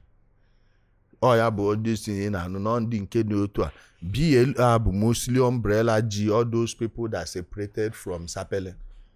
But all of them na-emekwe the same thing. Agwọ ma ọ na-acha green ma ọ na-acha yellow. Ọ bụ venom. Iso na ndị melo announce celebrate kwuo na Gentle. Yes, na gentle anagonat na osnobu dike nyaputakwa ọzọ, even in makeup, and then suddenly just like Christ gentle resurrected and then resurfaced just like in makeup. What happened? Ka ihe mecha find out. O wee bụrụ na politicians onwe mgbe eti serious operation nọ there. Ndị army 34 artillery would have gotten Gentle. Now, ụfọdụ ndị bịa meet some people na government house Imo State. I'm sure it's not the governor. You know what I mean? Na they will solve the issue. Na ga-egbu Gentle na they have a plan. And the Magona government cannot be found to be a party to anything that violates the international law on use of chemical or biological agents. Okay. People, you know what I mean? Okay. Then they quote that those people did the thing. Now, not knowing Nandi na plan that thing and they with Gentle. I will not plan that thing. One in the according to the report I got, the Imo State government is where go. Na ga-eji made the thing nka. Finally, Gentle bia release the voice note. Although na mo amekwe video gba na voice note are fake. No nwe ihe na-eme onye ana ya the too curated to be true. Ka Gentle ira asim na ọ na anwụ ji mention no date. Ụbọchị ọ na-eme voice note. Onye na-anwụ ada mention date, and onwe obere nwa na-ekwu okwu na background that place. Obere nwa ada ekwu obere nwa nọrọ ebe okenye na anwụ. So the fan, manozi na anọgidezi one day. Fuzie na ndị army headquarters ọbọkwa 34 artillery obinze. Just in your report. Then more akpọ my contact na within the army information space. See how sure is this, or see yes na the signal came. And him ago ebe for a signal from army, you believe no eziokwu. Although na enwekwe my doubt based on the 34 artillery request ibuzo may announce, and they themselves or somebody na 34 artillery or say he's not aware of it, but this is the report they got. Ebe ndị amị na n'Imo State ka ezi oji buzie ndị Abuja this state message that video myself. The next day, 2 days later, ka somebody kpọm na asị m na Gentle nọ na agba ọbụ n'Ọkigwe. Nsị a nọsị gịnị? Even onwe one guy na-akpọ ebe ka Odike. He also called me and told me that na Gentle anwụbe ọkwa. Then the other DSS guy ọ nọ n'ime na wee kpọm gwa m na ọmụ ebe these people nọ na onwe ọkwa onye nwụrụ, that I shouldn't listen to these people. More agbachizie nkịtị up until the time ha wee pụtazie. Although na m just mechie ọnụ ka hapụ I want to make healthy living a culture in our society. The turn to make exercise, sweat. That sweat is very important. Ibana garden, bela akwụkwọ very natural food. Or if your body need it, just new day to chukwusike. Are you saying that Gent also played along? Of course. To actually give the notion that he died? The people that planned that thing and collected that money from the Imo State government, all of them their hands are in it.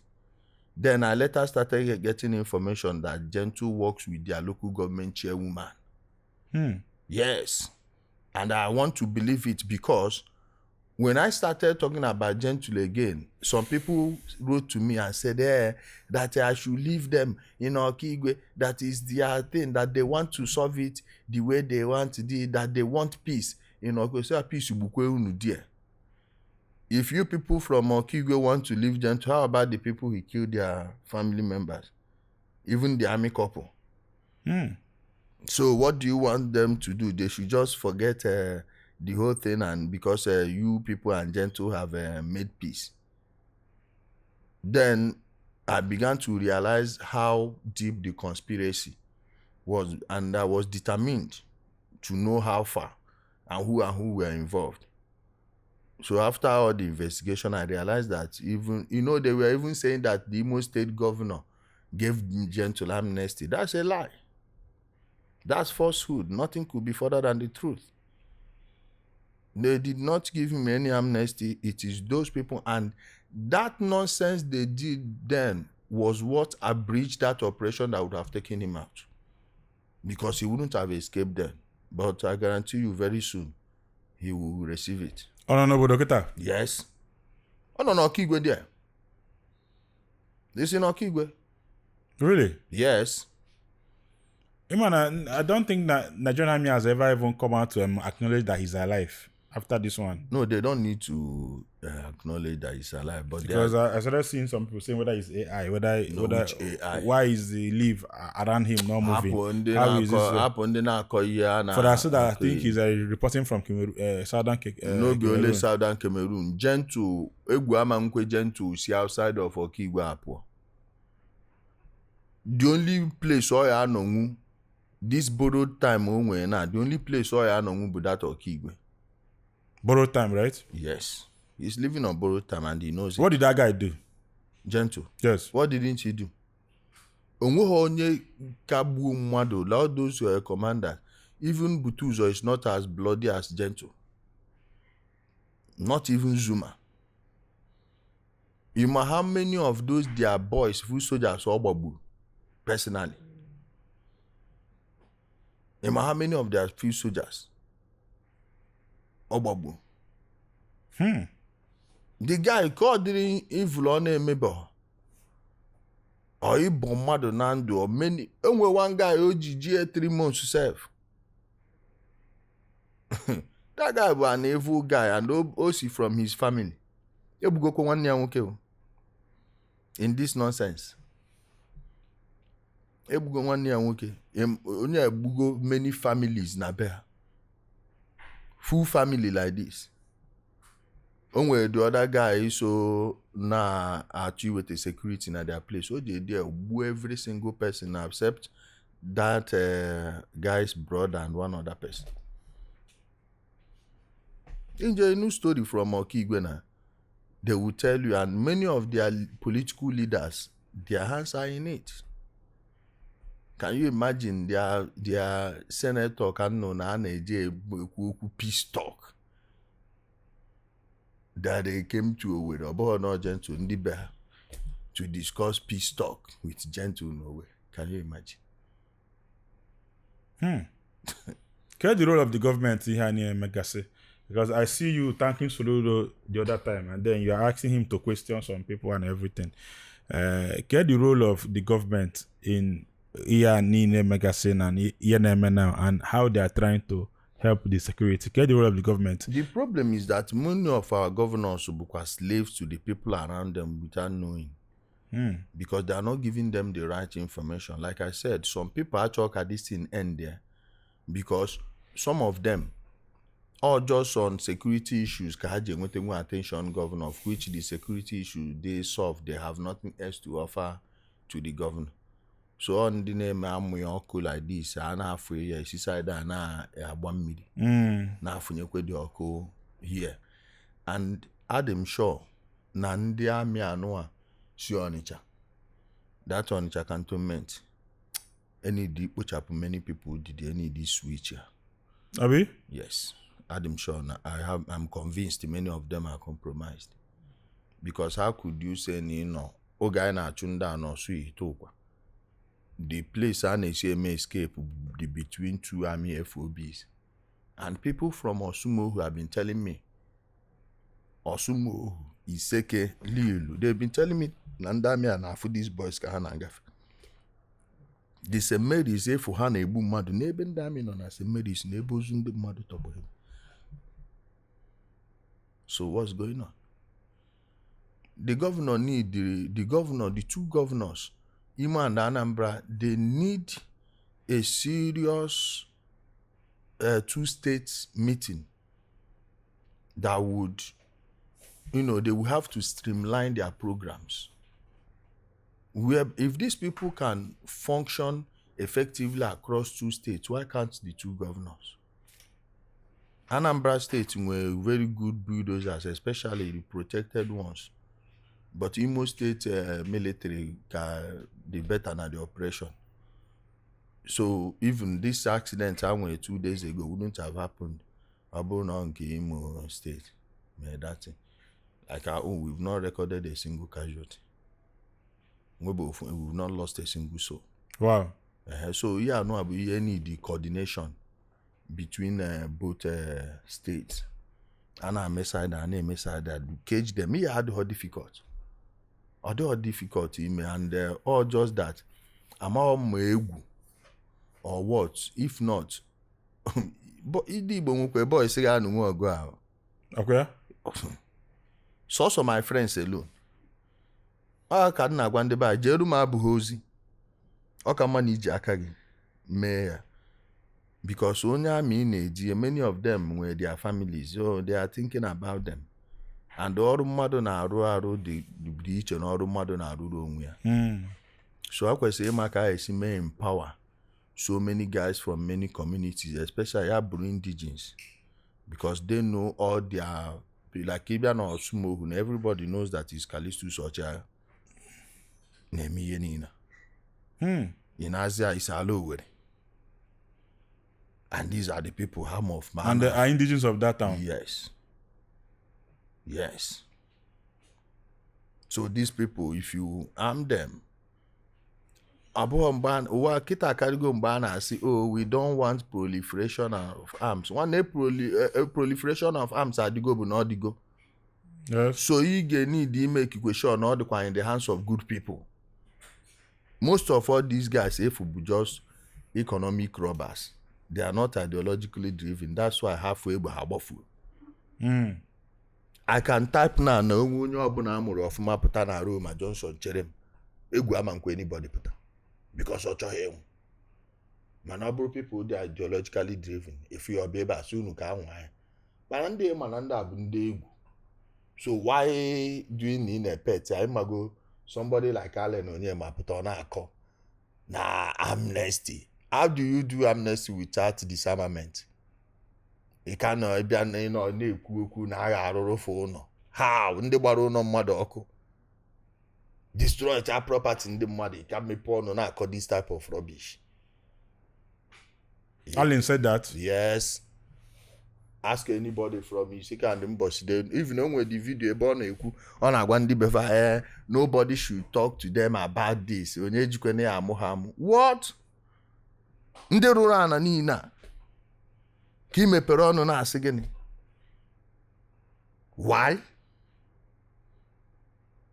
Sinagini na emezi. Ana aruru onye nwe ụlọ. Ị na-emedo onye encourage ka o mee more. Ka ọ kwụsị. I need to punish you, you will always get whatever you encourage. If you encourage evil, you will get more evil. If you encourage goodness and righteousness, you get more righteousness. And how do you encourage righteousness? Akwi buru mmadu, buru na onye ajiji niye na ndụ. Simple.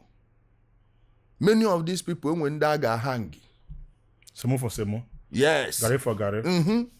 Otolo for otolo. Ozugbo. You notice what? Na many of us.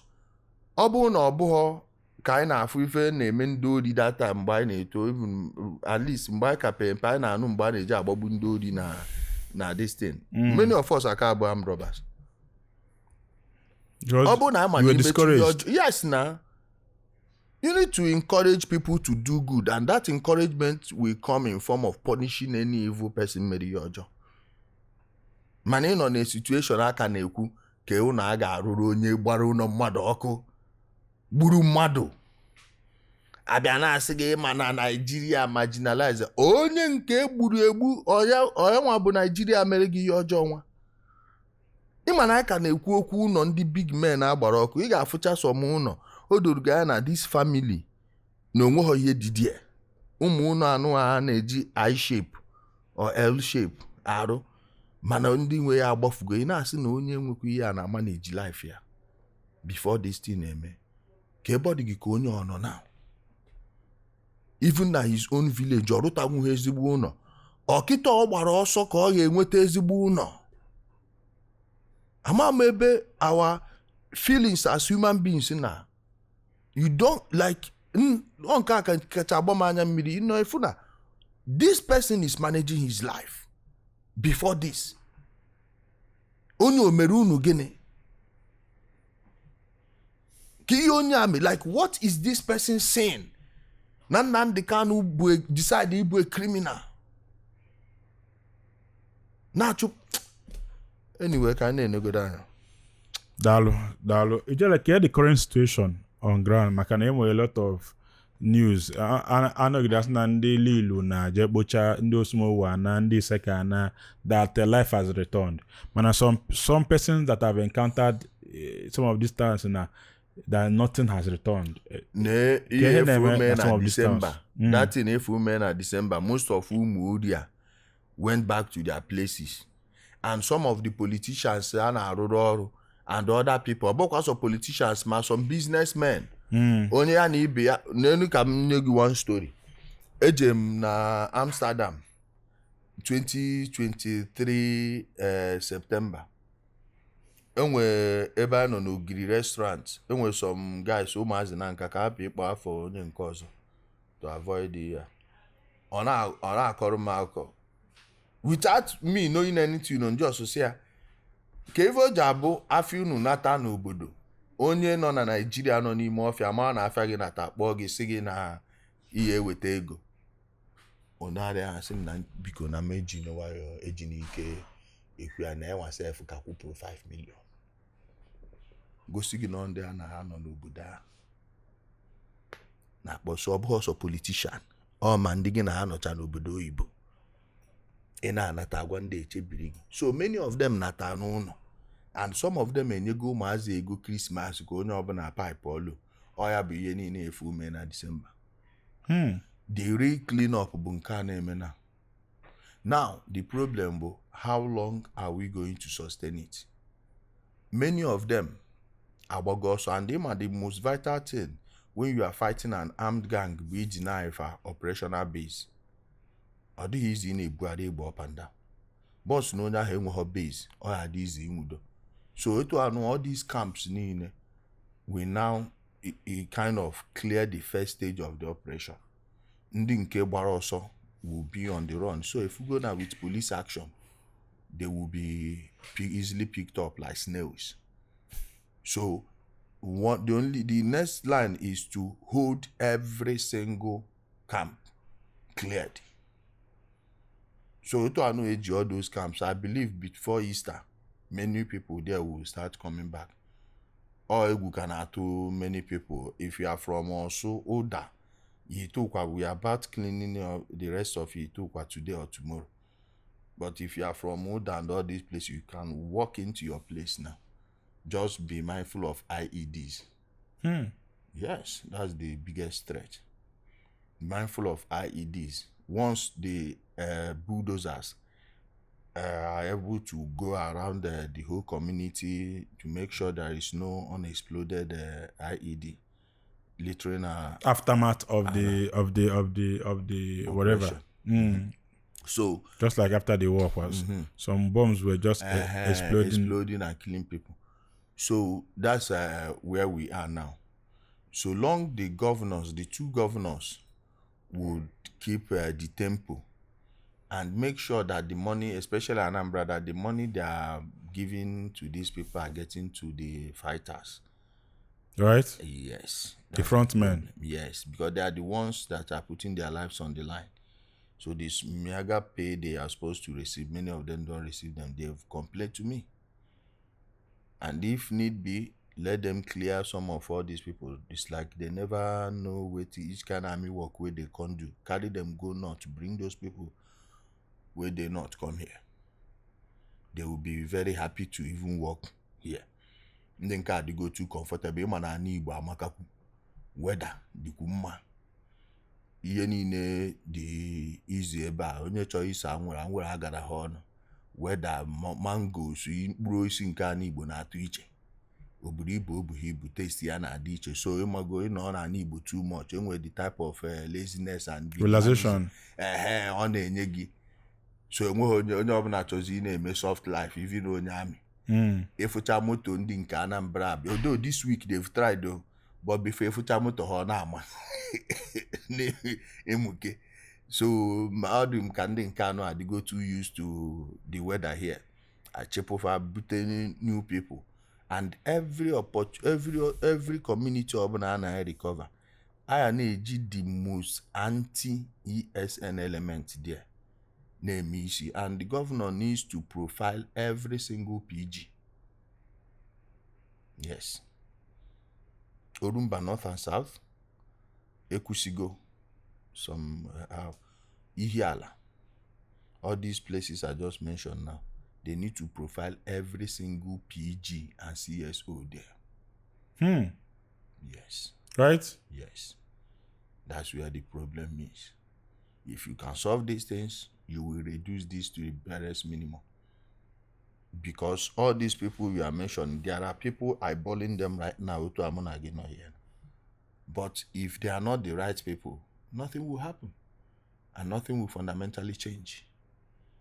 Manobro the anti-element na funda otu anno na they no burn anybody where go bet in camp na my village. So if you go to every community, like there is no community in Igbo that doesn't have someone like me. So they need to be empowered to make sure that one day, if we can cage down every single LGA in Igbo, and the format is there already, can go local government area. So even at this local government, who are the people that will stand against this thing and make sure it doesn't happen? You empower them. But just that in most cases, many of them, because they are not in good terms with the governor's party, or the governor's grassroots mobilizers are not in good terms with them, and do not prioritize politics over governance. That's the problem. I'm thankful me I've never campaigned for any politician. I accept presidential elections, you name my candidate ever. So now you guys know because of phenomena giving me political differences and all those things. Muna governor Madiku Nam. So I'm not doing it because of my governor or anything. I'm not doing it because this is the right thing to do. Other than my personal beef with the people. But this is the right thing to do. So this Akake need it clear this thing. What's your role in all of this? Who do you represent? Why are you on ground? Are you an army person? Are you working with the army? What is your role in this? Who sent you to be doing all these things? This also operation. I am there because of the OSU initiative or the MOSU initiative. The leaders are my friends. And they know my input. They know what I have done here. Of course, I have no problem with the military. So they are kind of my friends. And as a citizen of Nigeria, I believe it's my duty to offer my help for whatever reason. I don't need anyone to pay me before I do what I know to be right. That's why I tell people, always have your own ground. Kamad happy na eji maka ego when they may na achọghị ime or something of that nature. One day when mgbọrọgwụ nke gị. However we on abia provided need egbu mmadụ one just make sure na ọkpasi gị ike na ị na-anụ ọgọ ukwu enwe ike sie gị ike. Dalo. You mentioned Odemosu initiative. I can't remember Igbo integration movement, which somehow you're also part of. A group of young intellectuals that are saying, now we have to take back our society. What do you think about IMOV, Igbo integration movement? What do you think about that movement? It is one of the things that we should be doing, like we should have done a long time ago. Because if we had a front like that, believe me, our place would not have been ruined to this level. When most people are first message, they have a first message syndrome. So the first one they got, whichever thing sticks in their brain will be there forever. And our own silence gave the way for all these people to have a field day for a long time. While we are beginning late, but I believe it's the right step in the right direction. While we can't save most of the people they've managed to brainwash, we can still save the new ones that are going to hear our message, especially at this point in time when we've seen the end product of what these people have been doing since 2012. So there needs to be a positive energy to fill that void, to make sure there is no vacuum. And this is what our movement is bringing, to give our people, to restore that dignity of Ndi Igbo by re-educating ourselves. When you gather such a group of intellectuals together, iron will be sharpening iron. And then the effect will be felt by those observing. And this movement now, I believe, is going to give our children some opportunities that we did not have. Because our own parents, none of them had such a movement. It's just this OES kind of lifestyle. Let's go. So with this, I believe the future is bright. I'm optimistic about where it's going to be in the next 5 years. Dalo. On a lighter note, some people I know for some people now for your video. And I forget my lighter now. And I saw them more lighter. That lighter note. Okay. On a lighter note. I understand you. I don't have a lighter now. No pun intended. I know you them more Don't you think that some of these things blow your messages? No. I don't think so, because I'm myself. I don't know how to pretend to be what I'm not. So if anyone wants to have that conversation, I'm willing to have it. After all, Dr. Sebi, the greatest physician I know, he's into it too. Yes. Fela Dam. Yes. So many people. And some of those people, they are respecting, even their pastors. I'm sure if we go deeper, if we submit our blood for test, I got found more self. You're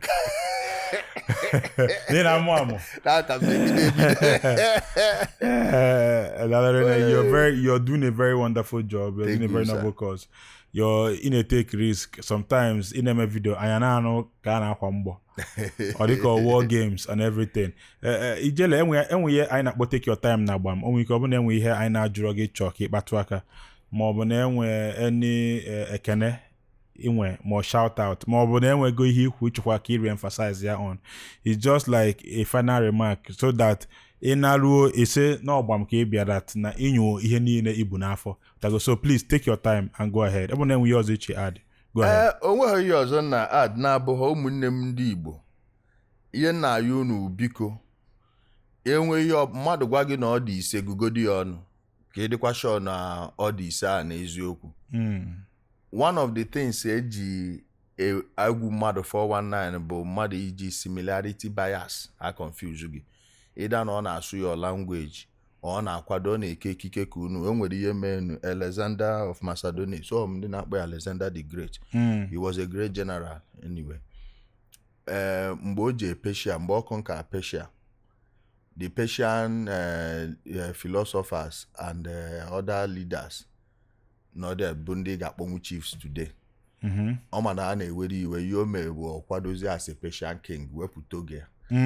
So mgbe ọ bịazi ha na-egezi ntị ihe ọbụla a na-ekwu ọ na-ego ọ bụrụ gị na similarity bias. All three ka ndị mmadụ ka na-eplay n'enu ibe ha ruo taa mere eji afụ onye choose election ọchọ ịbịa n'Igbo yi isi agụ ihe okpu red. Onye nke anyị na-eji ọchọ agbada chọọ okpu ndị Fulani tinye wee jewe dasa. So uche ụmụ ihe niile a ka a na-eji were a confuse mmadụ. Even nọ nke a nwanne gị na-agwa gị ka ị kwesịrị inyocha ya ọfụma ka ị dịkwa sure nọ ya agwa gị ka a na-eme. Nwanne m nwoke ekenekwe gị for ịkpọ m ebe a taa. At least ama m na anyị emezugo 1 hour 30 minutes na so ekene gị for the opportunity ịbịa here. Enwere ka achọbụ ekwesịrị m ikwudisi maka ngwa gị. Even from mgbe ị nọ into comedy and everything, your talent is visible for everyone to see, and it is very special. Gina Ka Truth, all know about the two people, both two podcasters in the Southeast, Negenti of ma. And I watch many of your content, if not for anything, at least for challenging of ideas. At least meeting here I may onye si ibe and I ga-ekwu na ka a ga-esi eme. We just let it flow naturally, and that shows authenticity. Ekene ngo ọfụma jisi ike. Biko ụmụazị be anyị ndị nke anụ a na-agbagote ị na-akụzikwere ha. At least unu nwa na onwe unu nwere ndidi ịkụziri mmadụ ọ bụghị anyị nwa bụ onye ọbụla ma ebe ọ dị mma. Biko jisi ike nwanne m. At least ka na-enwe ndị ọrụ abụọ na-anụ onu ha na-afụ ya na-eme ama na ndị Igbo hope ka dịkwa. Ekene m ndị my guys ndị nwanna ndị Ọnịcha ama m na unu ya na-ete akwa Ọnịcha ka m gbafere wee bịa ebe a. Don't worry, on a very good day m ga-abatakwa otu akwa Ọnịcha bụ nke anyị. Jisi na ike nwanne ka ọ dị. Dalorin nya anyị shout out na Gbam gwafa ka fa na esonye anyị na Gbam. A na-agwakwanụ mmadụ agwa nwanne m mụ so na onye Gbam na unu anụgoni anyị nọ na Gbam ndị abụ Gbam studio ka nọ na anọ butu nwanne anyị nwoke ya mbaba gewenụ ntị na Gbam ebe a na-ekwu ya Gbam without eteghị ya ude akụnyeghị ya mmiri. Ọ bụghị na ọ dị ka Gbam nke anụ abụ Gbam onweghị ọdịghị ụzọ ịbụọ. Jisi n'ike. Dalorin Ijele, thank you for your word of encouragement. This type of program need the 5 states in the Southeast. Anybody and watch up their own podcast. Government can actually help, but they shouldn't interfere. Of course. You know, if you watch what we do here, we don't allow government interference. Yes. We can support your government because if you succeed, what do we succeed? Yes, what do we lose? So if I support, but the government will not say, don't say this. We will stop sponsoring withhold waiting sponsorship. You know, every state needs this child because we need to dominate the media so that our story will be out there. Thank you very much. We actually appreciate. The problem we have in Africa is that we attack what we don't understand. The first thing we do to what we don't understand is to attack. Instead of sitting back and then understand and then observe. Yeah. Otego imebere when you were the only vocal head, the only face doing it. You were the most visible. Yes, visible and then loudest. And then you still continued.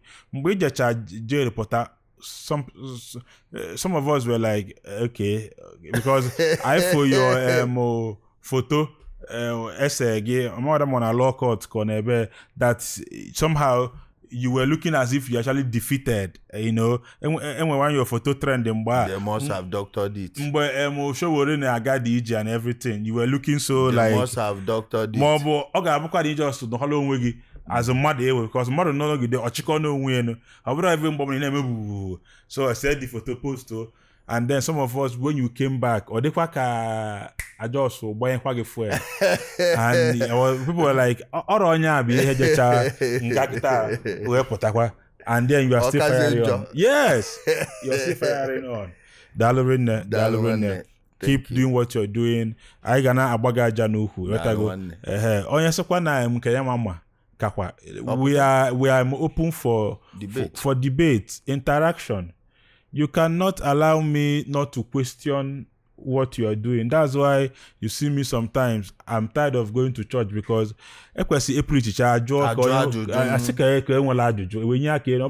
should accept it.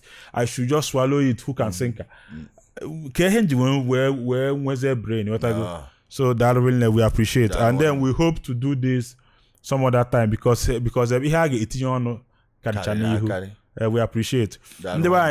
Back I get na mjedebe no Gbam tata afanka bo Chijoke Egwodo Yamba Bodogbo ezwoto anya aba anyị na-ekene Chukwuka Ofebu ka afa my wife afa nna ha Ofebu umunze Dalorine, thanks for coming. Ngwano kodi bosozo komesiano Udo. Are you looking for a reputable real estate company to invest with? Do you want to buy land with instant allocation?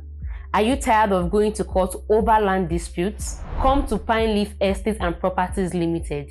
Land banking is a must.